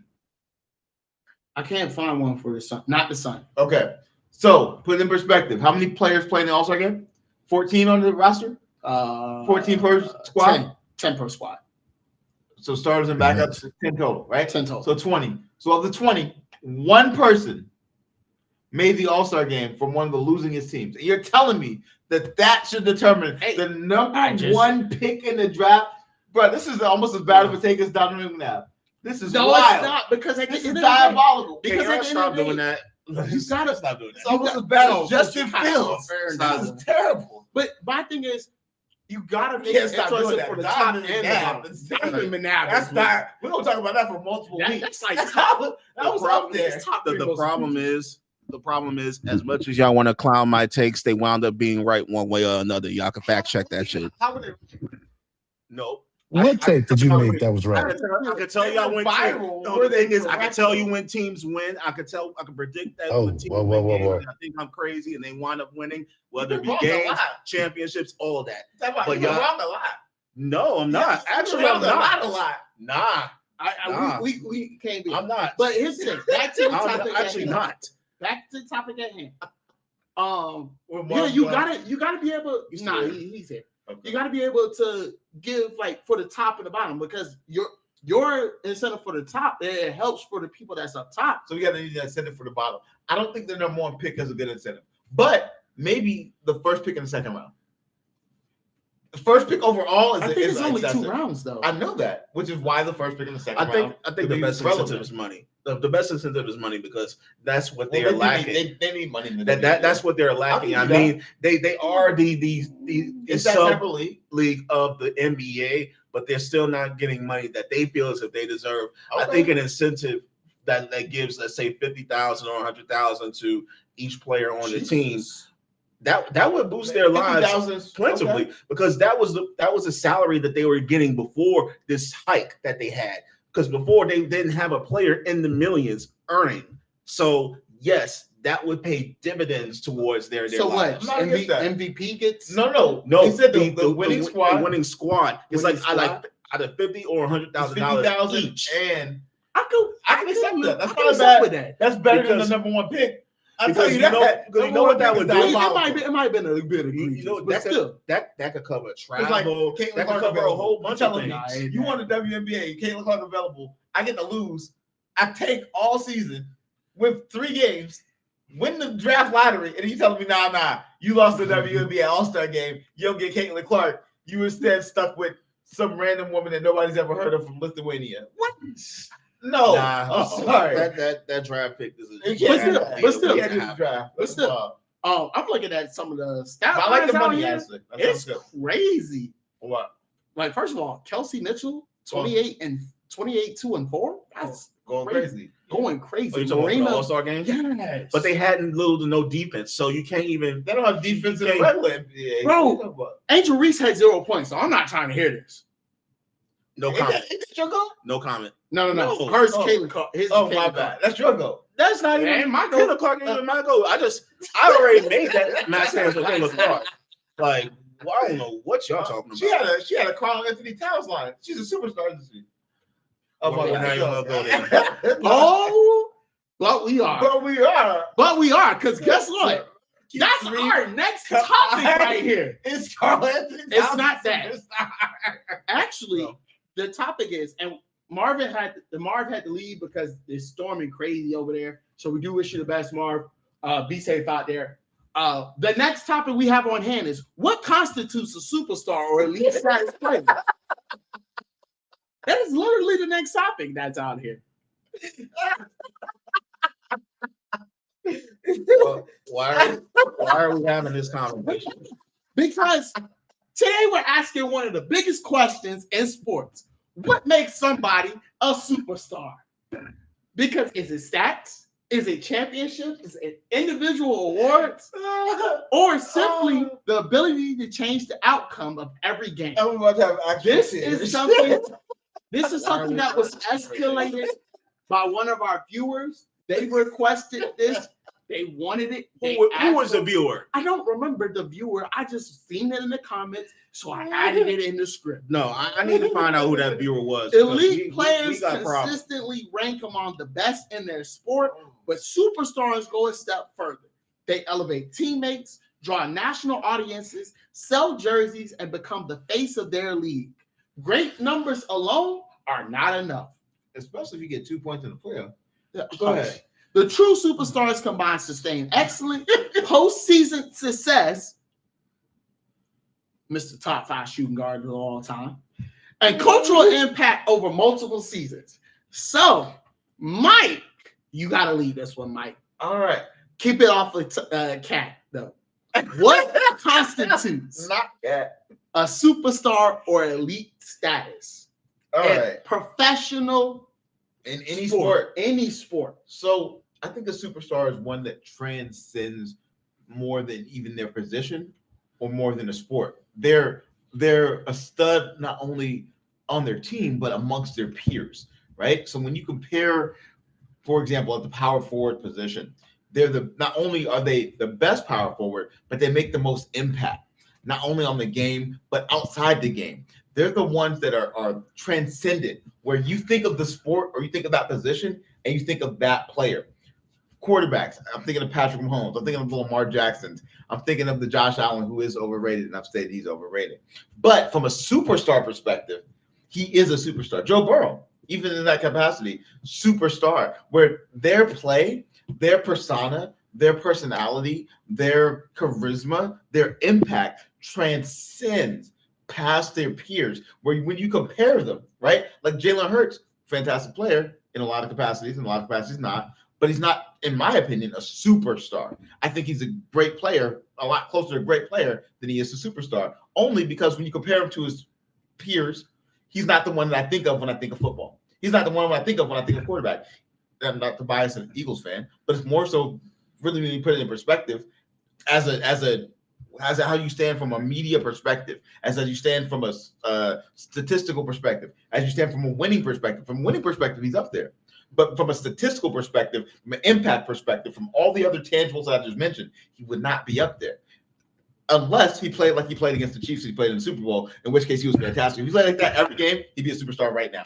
You want to know what's so crazy about this superstar conversation? So go ahead, please. The fact is, when your one player is a superstar on these teams, every other position is lacking. Especially when it comes to football. You have the quarterback that is like the superstar. Let's say Patrick Mahomes and everything. But you notice his receiving core is less than stellar. You'll have receiver 2, receiver 3s. They'll look like receiver 1s because Patrick Mahomes is throwing the ball. But in any other team, they will be either a trash 3 or not playing on the practice squad. Absolutely. That's why Jalen Hurts is a superstar, whether people want to admit it, accept it, or not, because he plays his role to perfection. Who is he elevated? He elevates the team. Saquon Barkley. Dallas Goedert. He elevated Saquon Yes. Barkley. He was coming off. Yes. Name the Super Bowl. Name the Super Bowls that Saquon won without Jalen Hurts. He was on the Giants.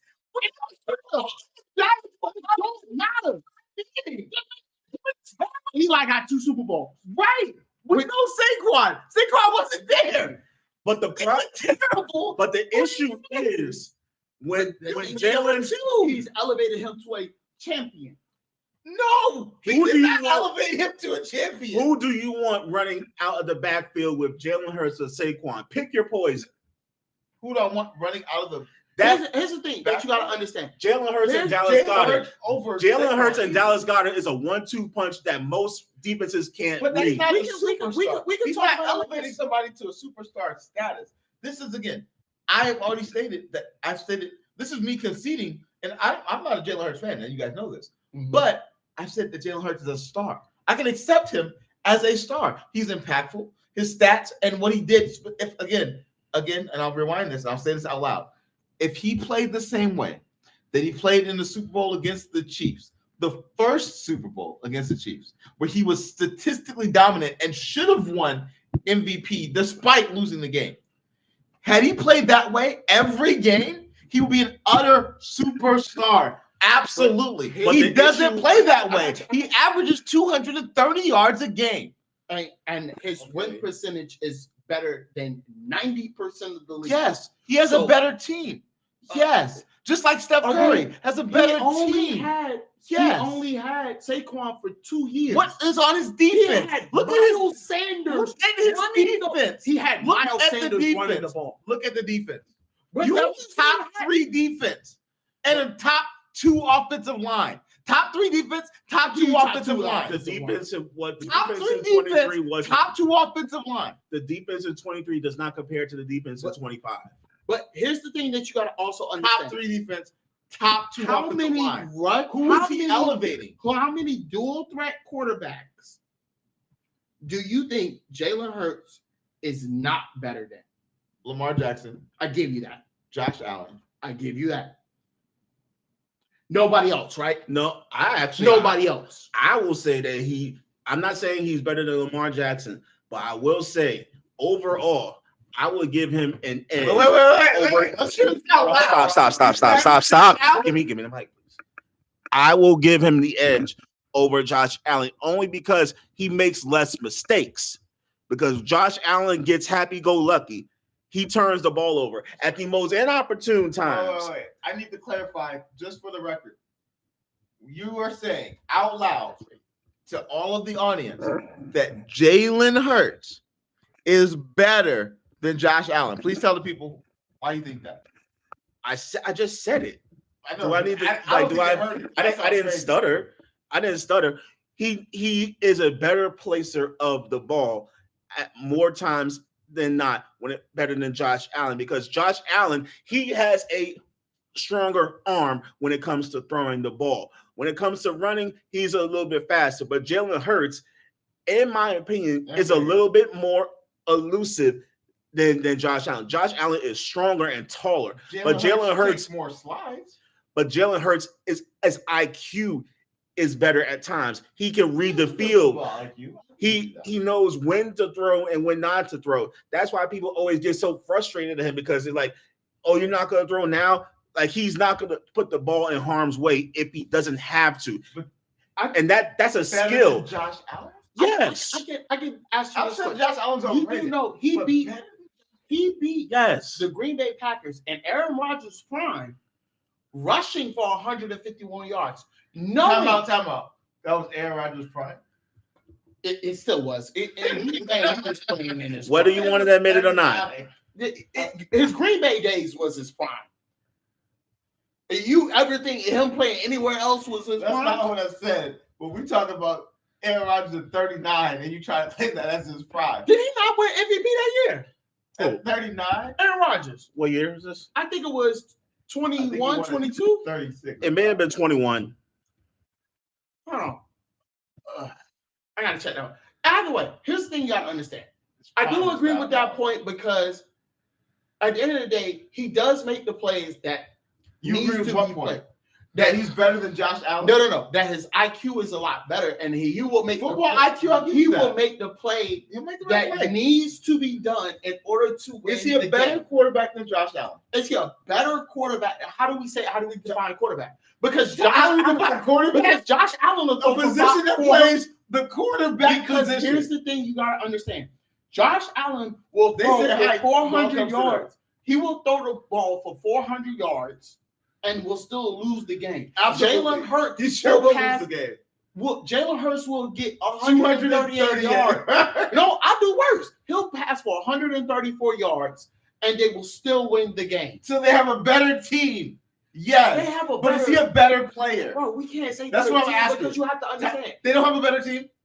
They do have They a have, better team. they have the number one, top 2 offensive line, top 2, top 3 when defense. healthy. When healthy. Top 2 offensive line, When healthy. top 3 defense. There's only 4 aspects of it. Oh, and they have a top 5 special teams unit. They do have a top 5 special team. But still, So they have a still, better team. but still, he doesn't put the ball in harm's way. When it comes to quarterbacks that are prominent, they are the main focus of the offense. So the reason They throw the ball. ball. Hold on, they throw the ball in harm's way a lot. They have to make up for the lack of skill on their offense. They don't have the running backs nor the tight end, except it's Travis Kelce or let's say Mark Andrews to a lesser degree, or the receivers.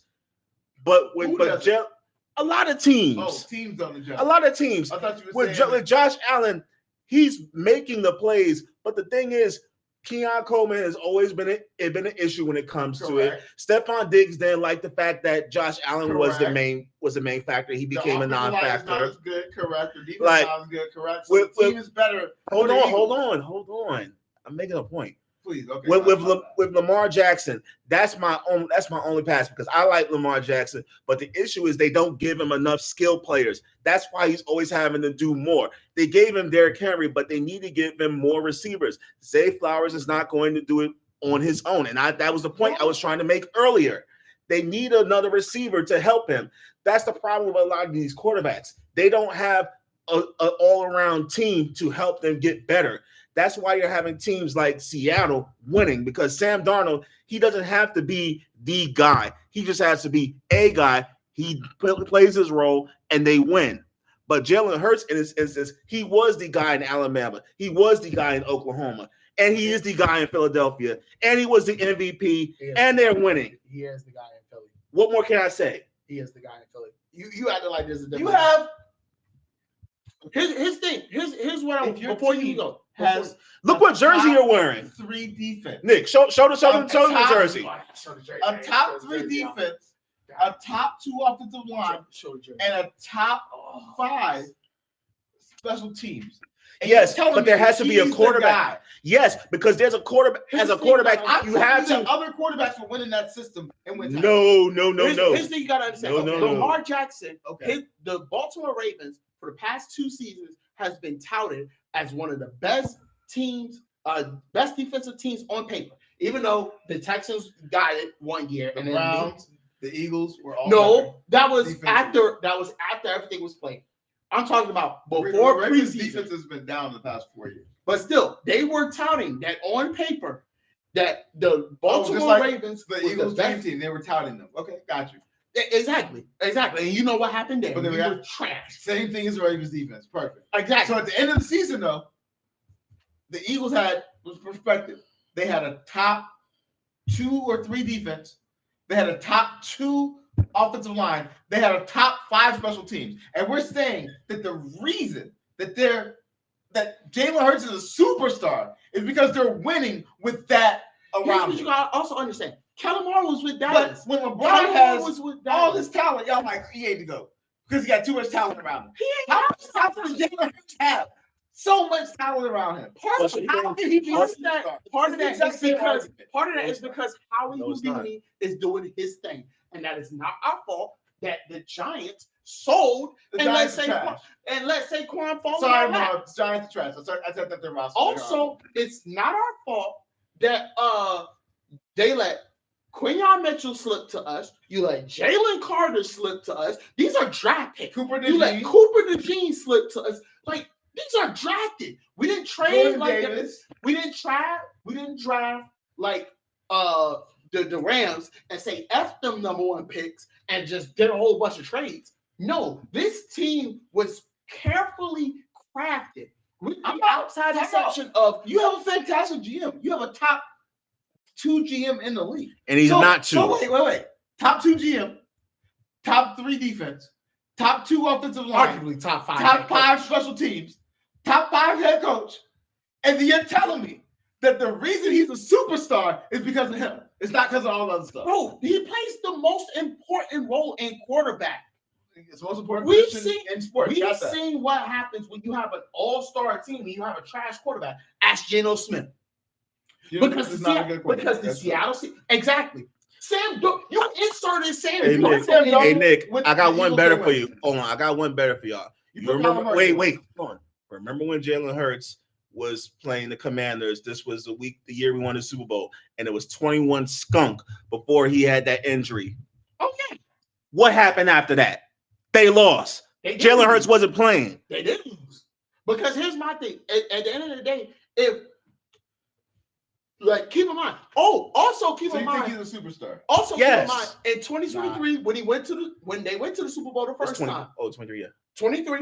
Keep in mind, he was on path to becoming an MVP. He got injured for 2 games, and they said he's not MVP material because the Eagles could not win those games without him.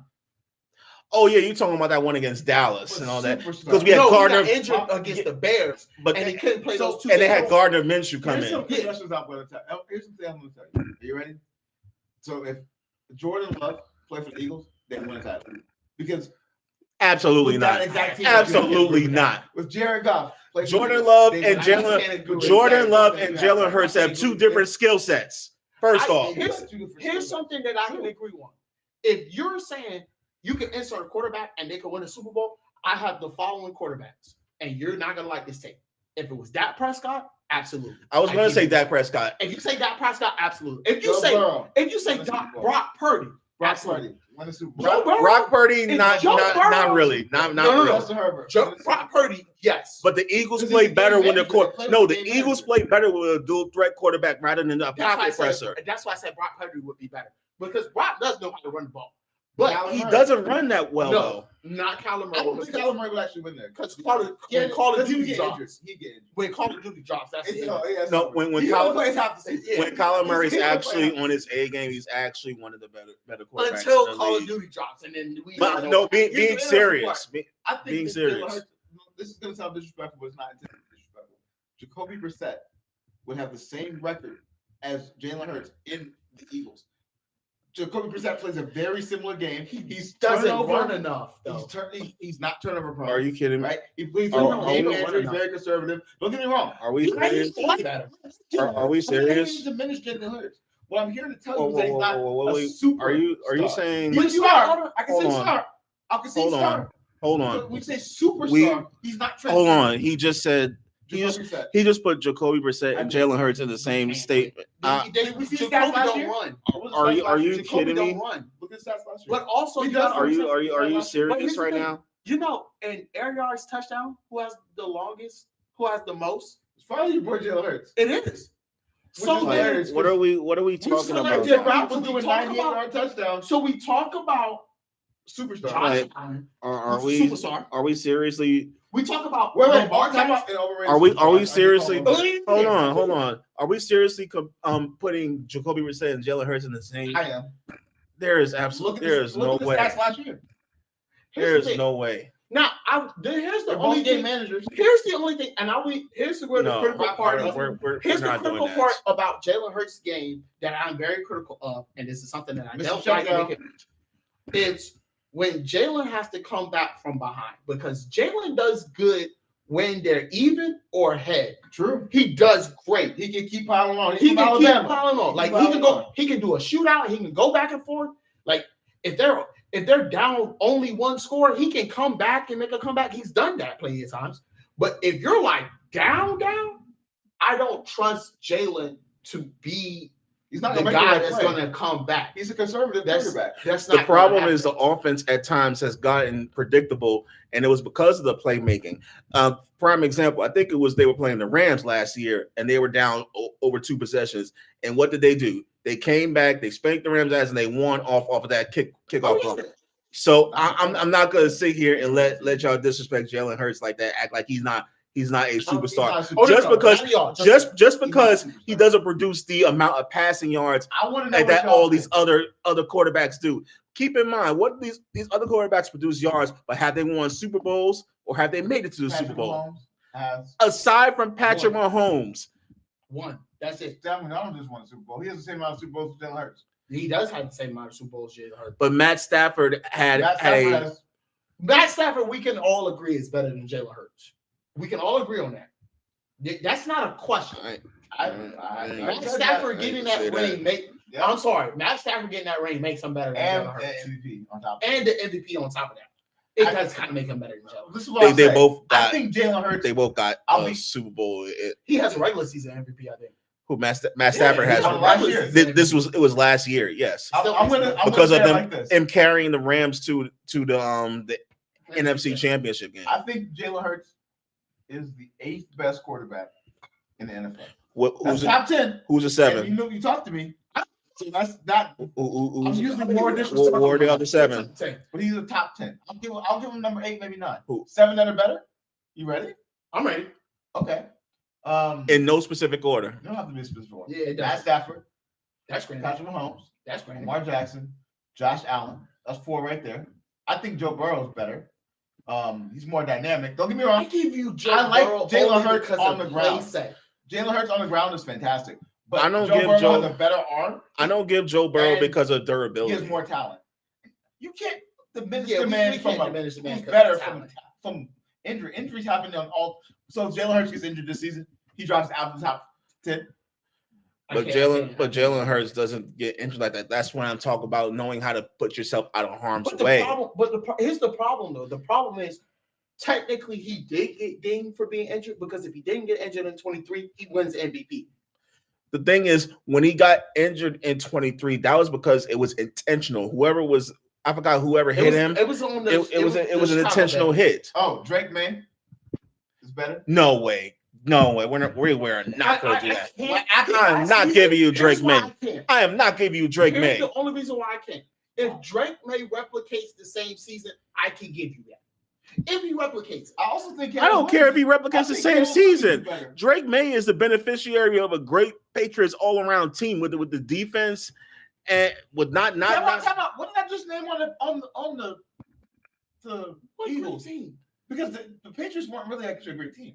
They were just like what 2-14 the year before. They were the beneficiary of a couple of terrible things. schedule. A couple of things. That's why I said if he replicates it this year, I can give it to you. I can concede. I am not giving Drake May that at all. 14-2, I would give it because he has a very brutal schedule. Yep. So I could give it if he doesn't. Same Love. Thing with Caleb Williams. I'm not Jordan Love, no. Okay, this is going to be a candid thing. I think Jalen Hurts is just as good as Bo Nix. And I'm not a Bo Nix fan. I agree with that. But he's the same. I feel like that's the same comparison. They because play very similarly. Sean Payton does a great job Here's with what I'll Bo tell you. Nix. No, Here's what I I'll tell don't. you. I can't Jalen compare Hurts them is to. more. I can't compare them to. Bo Nix is more aggressive when it comes to passing than Jalen Hurts. Because So that's a problem. let's be very No, it's not a problem. It's just that they play 2 different styles of quarterback, in my opinion. Bo Nix. Very, very similar. Everything I've seen. they are very And similar. they're similar in size too. They're very similar. Like Bo Nix is actually very similar. That's why I have Bo Nix, Caleb, and Drake May on the same thing. Is I got Caleb. they have to replicate last year's success this year, because if they don't, then you're talking about it was a 1-year fluke. I got Caleb better than both of those two. But yeah, he might be. I have number 8. He might be number 7. I can accept number 7, but he's not. So superstar to me would have been top 4. I don't have him in top 4. I don't have him. Do you have him He in was top top 4? 5. He was top 5 at start of last year. I No, have him for the top whole 5. season. But I'm saying Not the start. after this, Not past the game season, 6. I'm talking about the whole season. After, Top 5. after this past season, I would have him around 7 and 8 myself. He Only looked because- terrible after game 7. Only because game plan was just terrible, and they needed. You blame to it on the do coaching? I blame coaching. You don't blame the players though. I blame coaching for that. Because here's my thing. Here's my He was thing. dropping 230 yards a game First and foremost, and running for like 50. you gotta understand that first and foremost, you have to play like you can't just be no. I'm not gonna run this. I'm gonna run this. Like, there's levels to this stuff. That's just like we were talking about our previous topic on ESPN. We were talking about, hey, there's certain things you can talk about, there's certain things you can't, certain things you can wear, there's certain things you can't. Like there's certain plays you can adjust and certain plays you can't. Like if this is this is a situation where, hey, my experience is telling me, no, we don't need to run this, and this is a pressure situation that we need to do. Fine, go for it. Because at the end of the day, here's the thing. He has to take the blame at the end of the day. There's 3 people that take the blame at the end of the game for everything. There is the quarterback, the head coach, and the owner. They are the three people that take a blame for every loss in a professional NFL team. Basketball is a little different. But when we talking about who takes the blame for the losses, it's the quarterback, it's the head coach, and it's the owner. Those three are the three people that are going to take the blame. Because why? Either the quarterback should have been better, the head coach should have called better plays, or the owner should have had better personnel around him. And that summarizes. So, but does that make him a superstar? Because the question is Jalen Hurts? If we're saying all those he's reasons top, that you just if gave we're me, saying he's top 10, he couldn't supersede that. That tells me that he's not a superstar. He's a star. I feel like if you're top, when you add 10, super to it, if you're top 10, I feel like you have to be a superstar. I disagree with that completely. Because here's the thing. Because for the record, I have Jared Goff at number 9. He's not a superstar.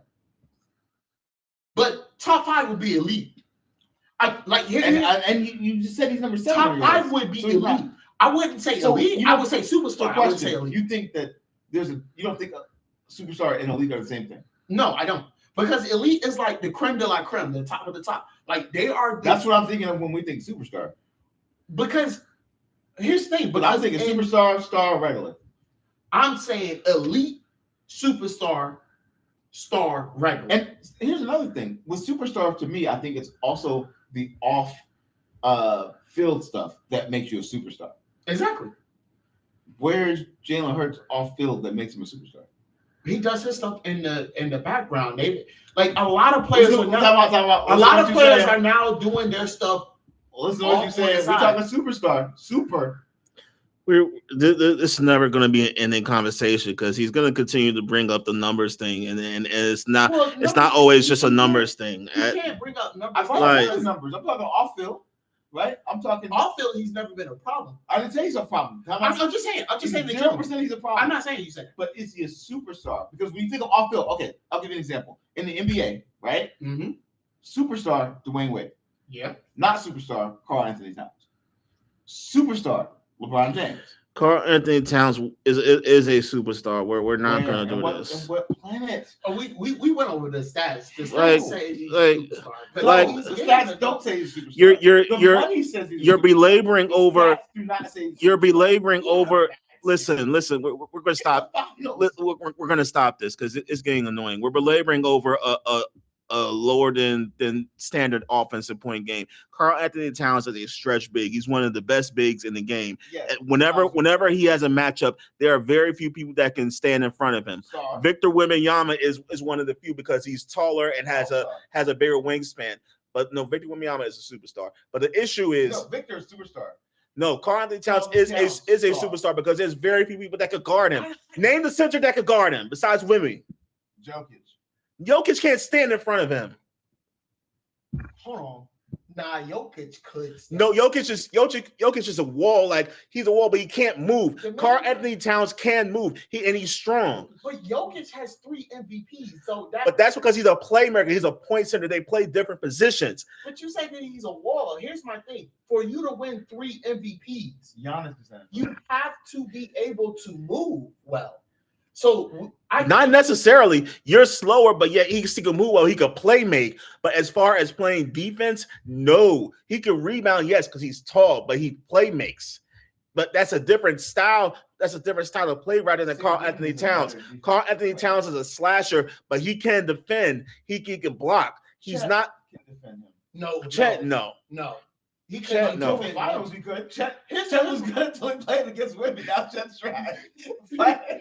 But the thing is, Chet's barely 200 pounds. Karl Anthony Towns is 7 foot 250. That's true. Karl Anthony Towns has a plus minus. He has a plus minus of 5 in 3 straight seasons. I don't know. That screams superstar. I can't give him superstar. How many? You're still belaboring over that stupid.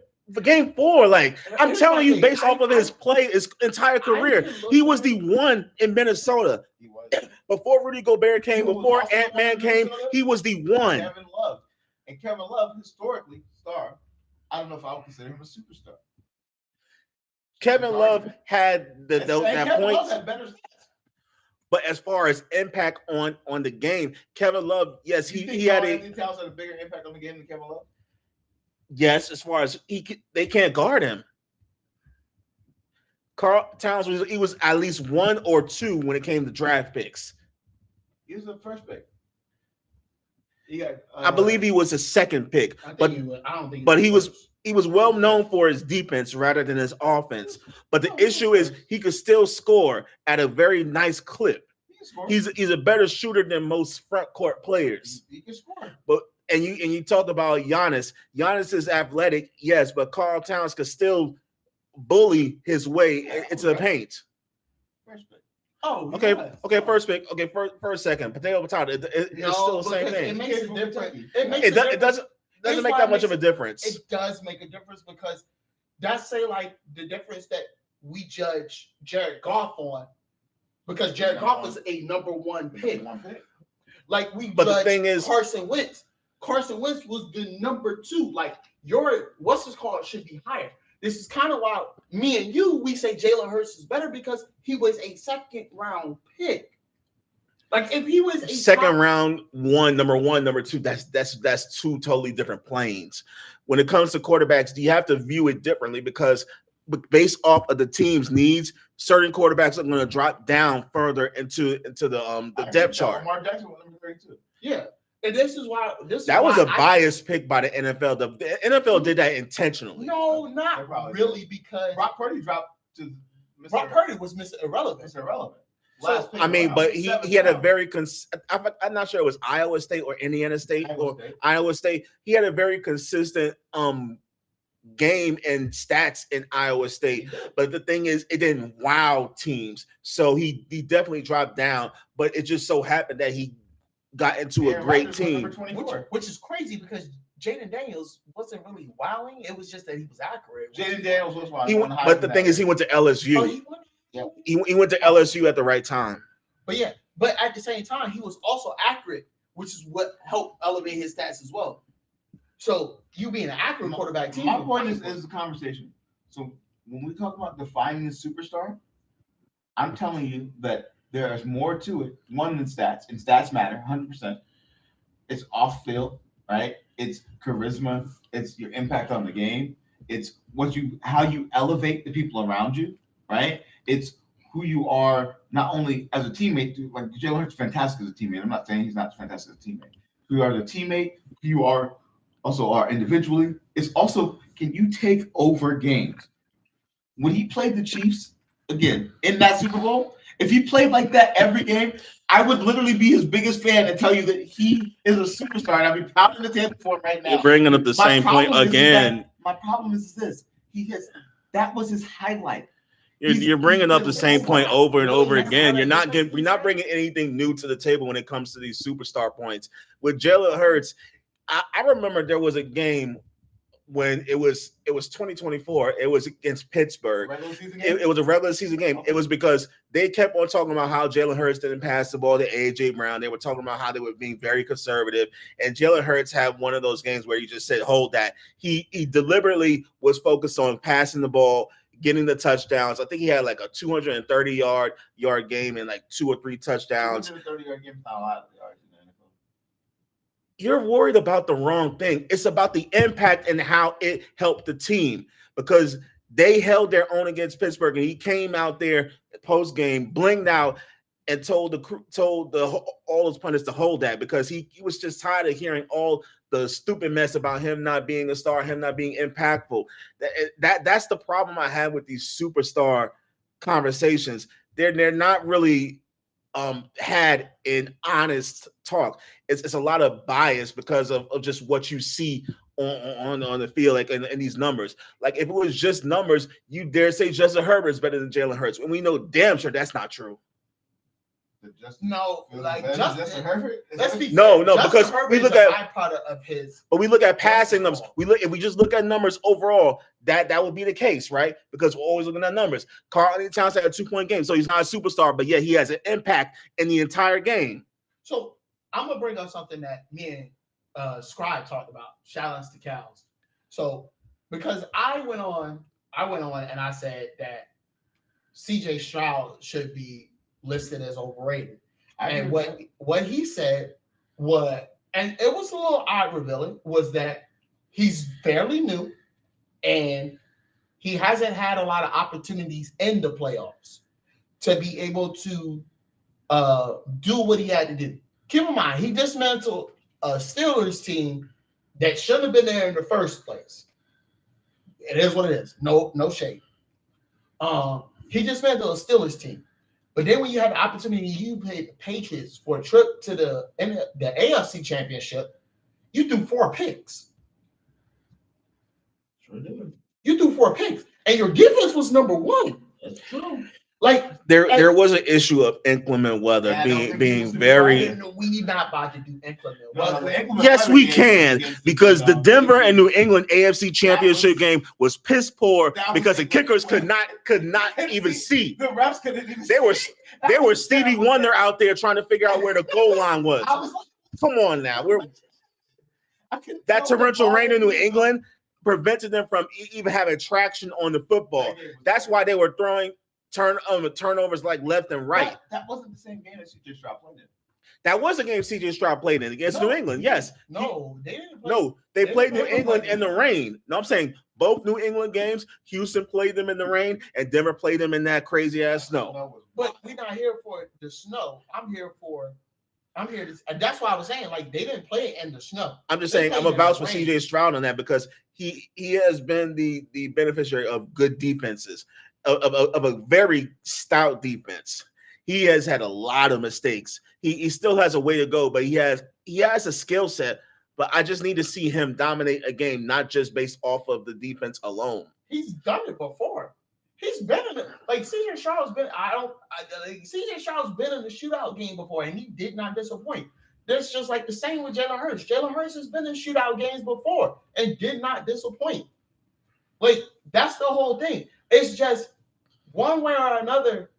Like I said, we're looking at, first and foremost, we're holding Hurts to a standard to where he was a first-round pick, and he's not a first-round pick. He's a second-round pick, and he is doing as a second-rounder should do. And he's actually won a Super Bowl. Yes. Keep in mind, he won a Super Bowl. I think he's a great player. I'm not here to say he's shit. Excuse me. Get that coordinator ready. I'm not here to say that he's terrible. In fact, I went out of my way to tell you that I have him number 7, which, if you know me and you know how I do my list, I know how that you do the list. is extremely high for me because I put Kobe number 8. So I can't put Hurts top 5 only because you count audible stuff at that point in time, and you're fresh off of a Super Bowl victory. You have leeway with things. I don't think Sam Darnold's a top 5. I don't think no. I'm not saying Darnold's top 5, but what I'm saying is, fresh off of a Super Bowl victory, you have a little leeway to do things. Because why? I am a Super Bowl winning quarterback, and I am the Super Bowl MVP. Keep those two in mind. So at that point, you have leeway because your coach does believe in you. Keep in mind, that's why Nick Sirianni was hired. He was hired because he had to believe in Jalen Hurts. Yeah. Because that's why they got rid of Doug Peterson. He's built a team around him. And here's the thing. Again, I want the record to state the same thing that I'm saying. I don't hate Jalen Hurts. In fact, I think he's better than most of the quarterbacks in the league. What I also think is he has a cushy situation where he has this fantastic team that's built around him, and he's winning with it.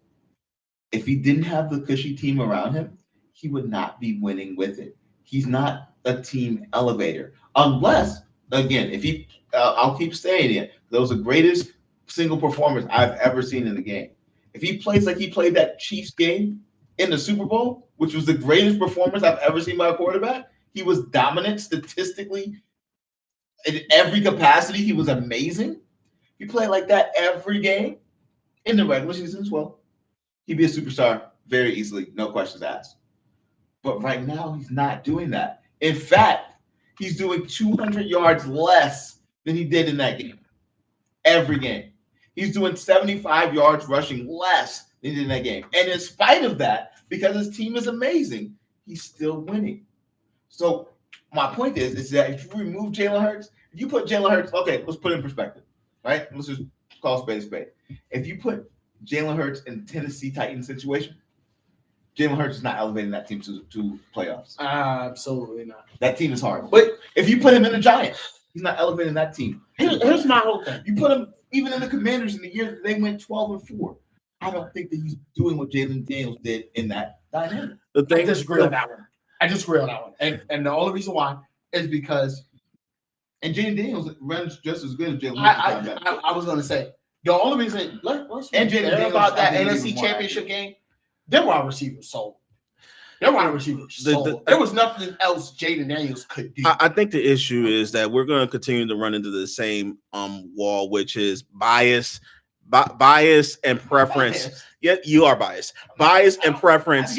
Bias and preference over actual skill set. Here's his top 5 statistical performances. Mentioned the Super Bowl. Yeah. That is listed as number 1. Should be. It's not in order, but it's just top 5. His top 5 statistical performances. Yeah, one other game we did like number 50 yards. Number 2 touchdowns. That was against the Steelers that you're talking about. Number 2, Green Bay Packers. 153 passing, 2 passing touchdowns, and then how many yards passing? 153. But a franchise record 157 rushing yards on 17 carries. That was the game I mentioned earlier. Week 8, 236 passing yards, 4 touchdowns, 3 rushing, 1 passing. Week 2 versus that was week 8 of 2024. Week 2 of 2022 versus the Vikes. 333 passing yards and 3 touchdowns, 2 passing, 1 rushing. Why can't you do that every game? Because that's not his job to do. I keep on saying that though. That's the thing. I keep mentioning the same point over and over again, and that's why I said it's like a circle because when you do your job well, when you play your role well, which Jalen Hurts does, that's how it elevates the team. But when he needs to play better, he does. That's why I consider him a superstar because of how he handles his role. And the thing is, we're going to mention numbers, and things of that nature until we really have a fair look at it. The conversation is going to keep on repeating itself. That's why I veer away from the superstar talk because it's not done in my opinion, in an honest way. And it happens in a lot of conversations when it comes to superstars. It really is based off of your preference, whom you like, whom you kind of align yourself with, rather than actual skill set, actual ways they form in these teams and all of that. But the reason why I was brought up is because you have to have a baseline of what we use to determine what a superstar is. You got to have a baseline. Define it on my end. I think you had a great way to define it. It's just more so the application of your definition at this point. We even had a comment where they was talking about Rudy Gobert being a superstar because he got paid. I never said Rudy Gobert was a superstar. I say he was a defensive savant. Like his role on the team. Superstar. Yeah, defensive superstar. But no, I said superstar. I didn't say defensive superstar. I said he's a defensive savant. But as far as superstar, no. Because when it comes to offense, he is missing. He is missing in action. That's like Draymond Green. Like he's a defensive savant. Like defensively wise, he's a Swiss Army knife. But when if you see that man on a 3-pointer shooting, we all scared. Unless it's 2016 Game 7 Draymond where he was shooting threes lights out, then you worry. But other than that, no. But you shoot lights out, and then what? They lost. But that's the thing when it comes to superstars, because I didn't like the Karl Anthony Towns slander just because I've seen him play enough to know, like, if he wasn't on the team, there would be a lot of players, a lot of fans that would be regretting the Jalen Brunson move, because Karl Anthony Towns definitely helped that team. He's a power player. He could play make. He was asked to play make in this past playoffs because they were trying to limit his offensive arsenal. He didn't score as much, but he play make. He got steals. He got blocks. He helped out every single way he possibly could. And that's also what a superstar does. Play when your role is limited, you still find a way to help the team win. And that's what he did. Most players who you consider superstars that are the quarterbacks, they can't do that. If you take away their arm or if you got to take away their run, there's not much that they can do. I mean, you also have, but you also have certain things that are intangible. Say like the thing that hurts Jalen Hurts the most about last year's performance is AJ Brown quitting on the team. So that's something that if we talk about, like, that's something that it hurts them. It's like one of the things, like we talk about. I talk about this at my job all the time. Like, I'm responsible for my warehouse lead and making sure that they do what they have to do. If they don't do it, I'm still held liable for it. Mike, you know about it all the time. Like when your team leads, they have their own assignments. If they don't do it, you're still held liable, but it's still their fault, and you hold them accountable. This is the same thing with Philly. It's like, yes, Hurts has to take the hit for AJ Brown's lack of performance. You want to know what's crazy? He didn't even take a hit. Everybody knew it was AJ Brown that was crying and moaning. The thing was, it was that along with the playmaking being very predictable. Because Jalen Hurts, there were times where he wanted to run audibles and other options, but the playmakers, like the offensive coordinator and that stuff, they didn't want to do that. They wanted to kind of stick to their guns. And that's why they wound up losing. That's what we discussed when you was out. Like when Jalen Hurts and Dallas Goedert were in sync with each other, there were very few teams that could guard that or even cover that. But they ran away from that because they were trying to please AJ Brown, which is why they lost to the Chargers that game. We're not gonna talk about those 3 games that they lost. Like, but the thing was, that's the thing. Arthur Brown Jr., we gonna figure that one out because that's the whole thing. Speaking of which, he's having a bit of a rough time in New England right now. That's just a report and a rumor. We don't know if that's true or not because there are also people that saying, "Oh, it's just fake news." So we'll deal with that later. But you have one last topic? Or? I do have one last topic. We are going to switch it off. Y'all know I had to have one for y'all. Keep 3 Cut 5 edition. Oh, Lord. Here you go. I'm surprised we didn't talk about Philly. No. The 76ers. I'm surprised we didn't talk about that. Oh, yeah, we didn't talk about it. We'll have that one for the next time because we got plenty of time to talk about it before it comes up. But Keep 3 Cut 5. Greatest coaching trees in sports history. Because we talk about coaches all the time. You know, I'm a big proponent of great coaching. But honestly, let's talk about these coaching trees. Is that any sport? Any sport. Okay. So, mainly you're gonna give us the list. NFL, NBA mainly. NFL, NBA mainly. Okay, that's fine. So, Keep 3 Cut 5, NFL, NBA, greatest coaching trees in their history. So, which one of y'all want to lead off? I want to make sure. Hold on. Marv led last one. I can lead. Mike drove us to in the pond last time. Every time. Don't you know how to swim?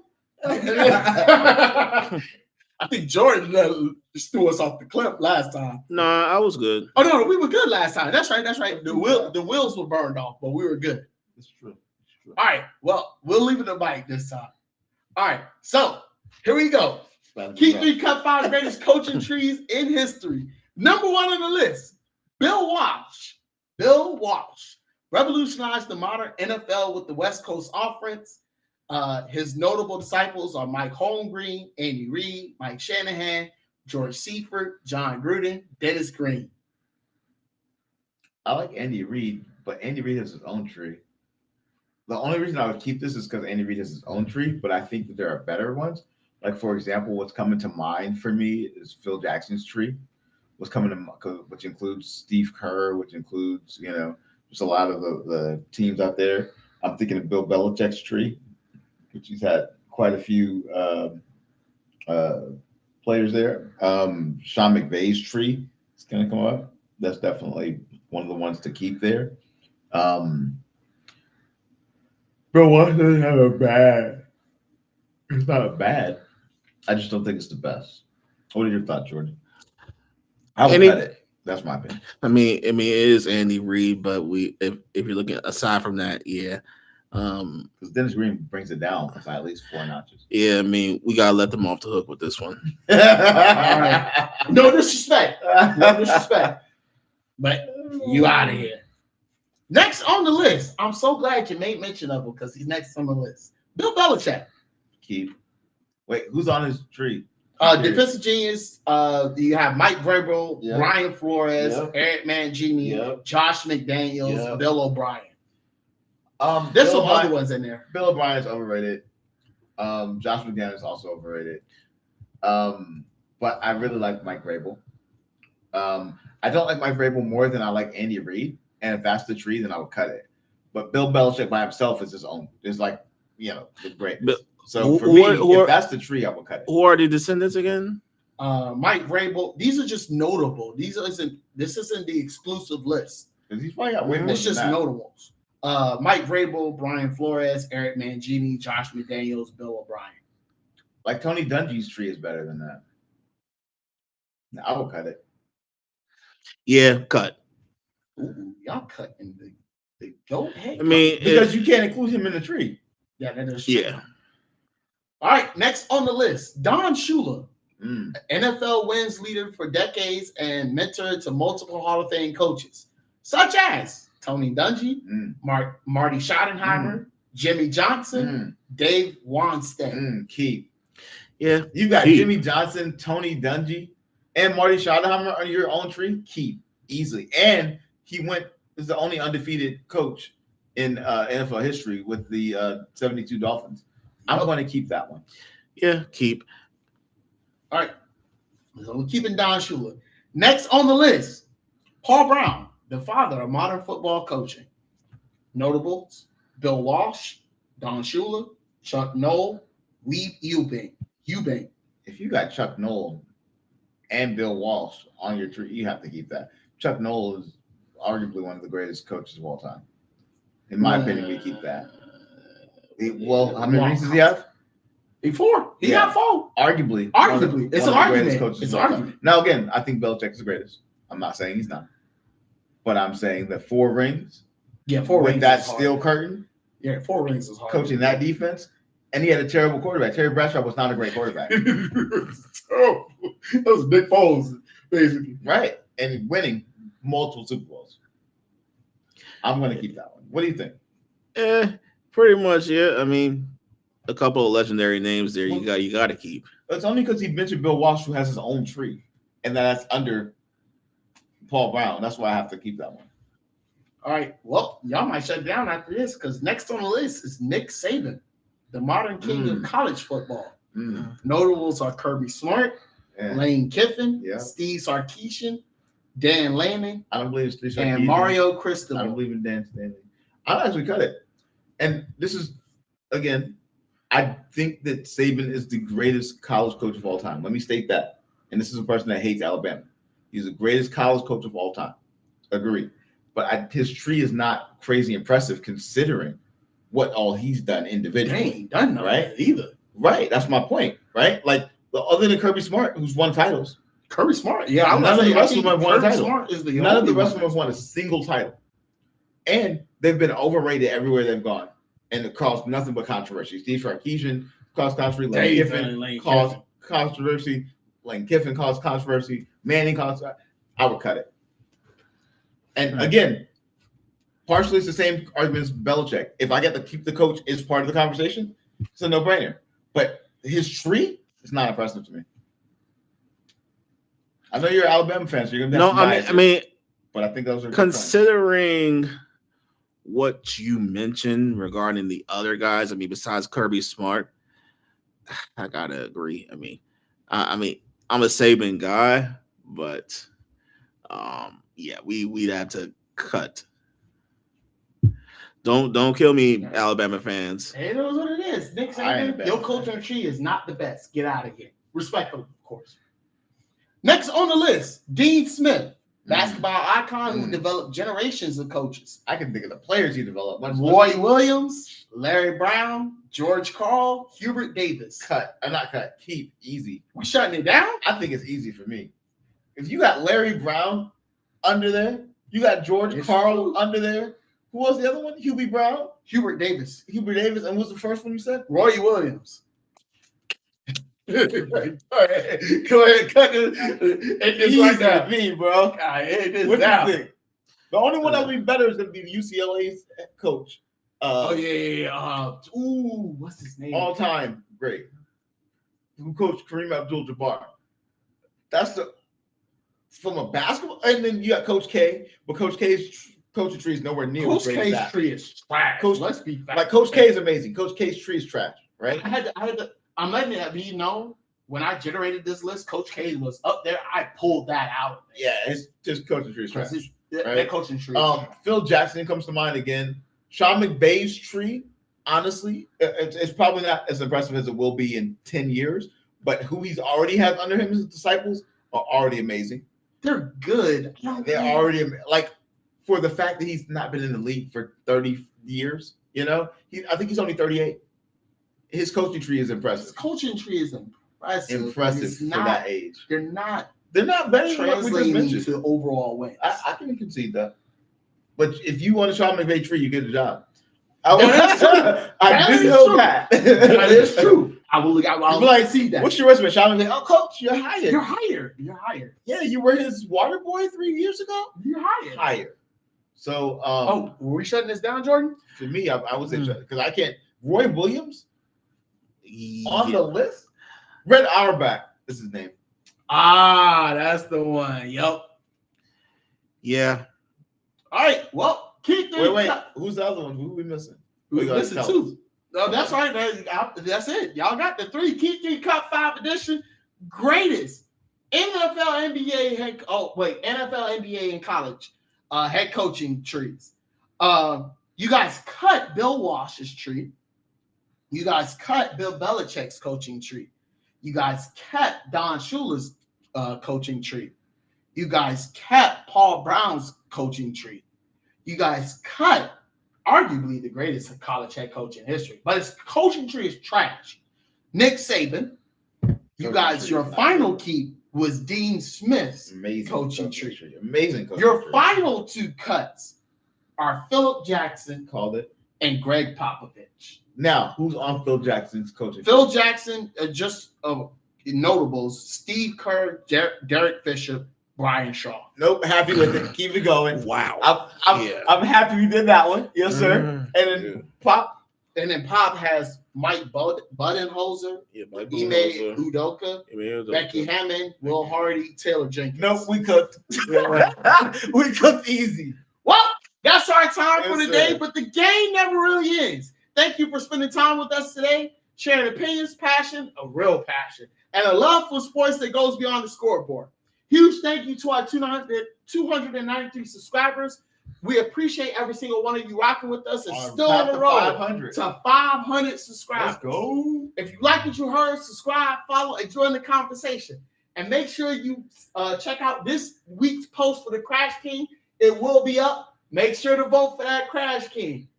Until then, stay competitive, stay curious, and keep loving the game. This is Squad Sportcast. We'll see you all on the next play.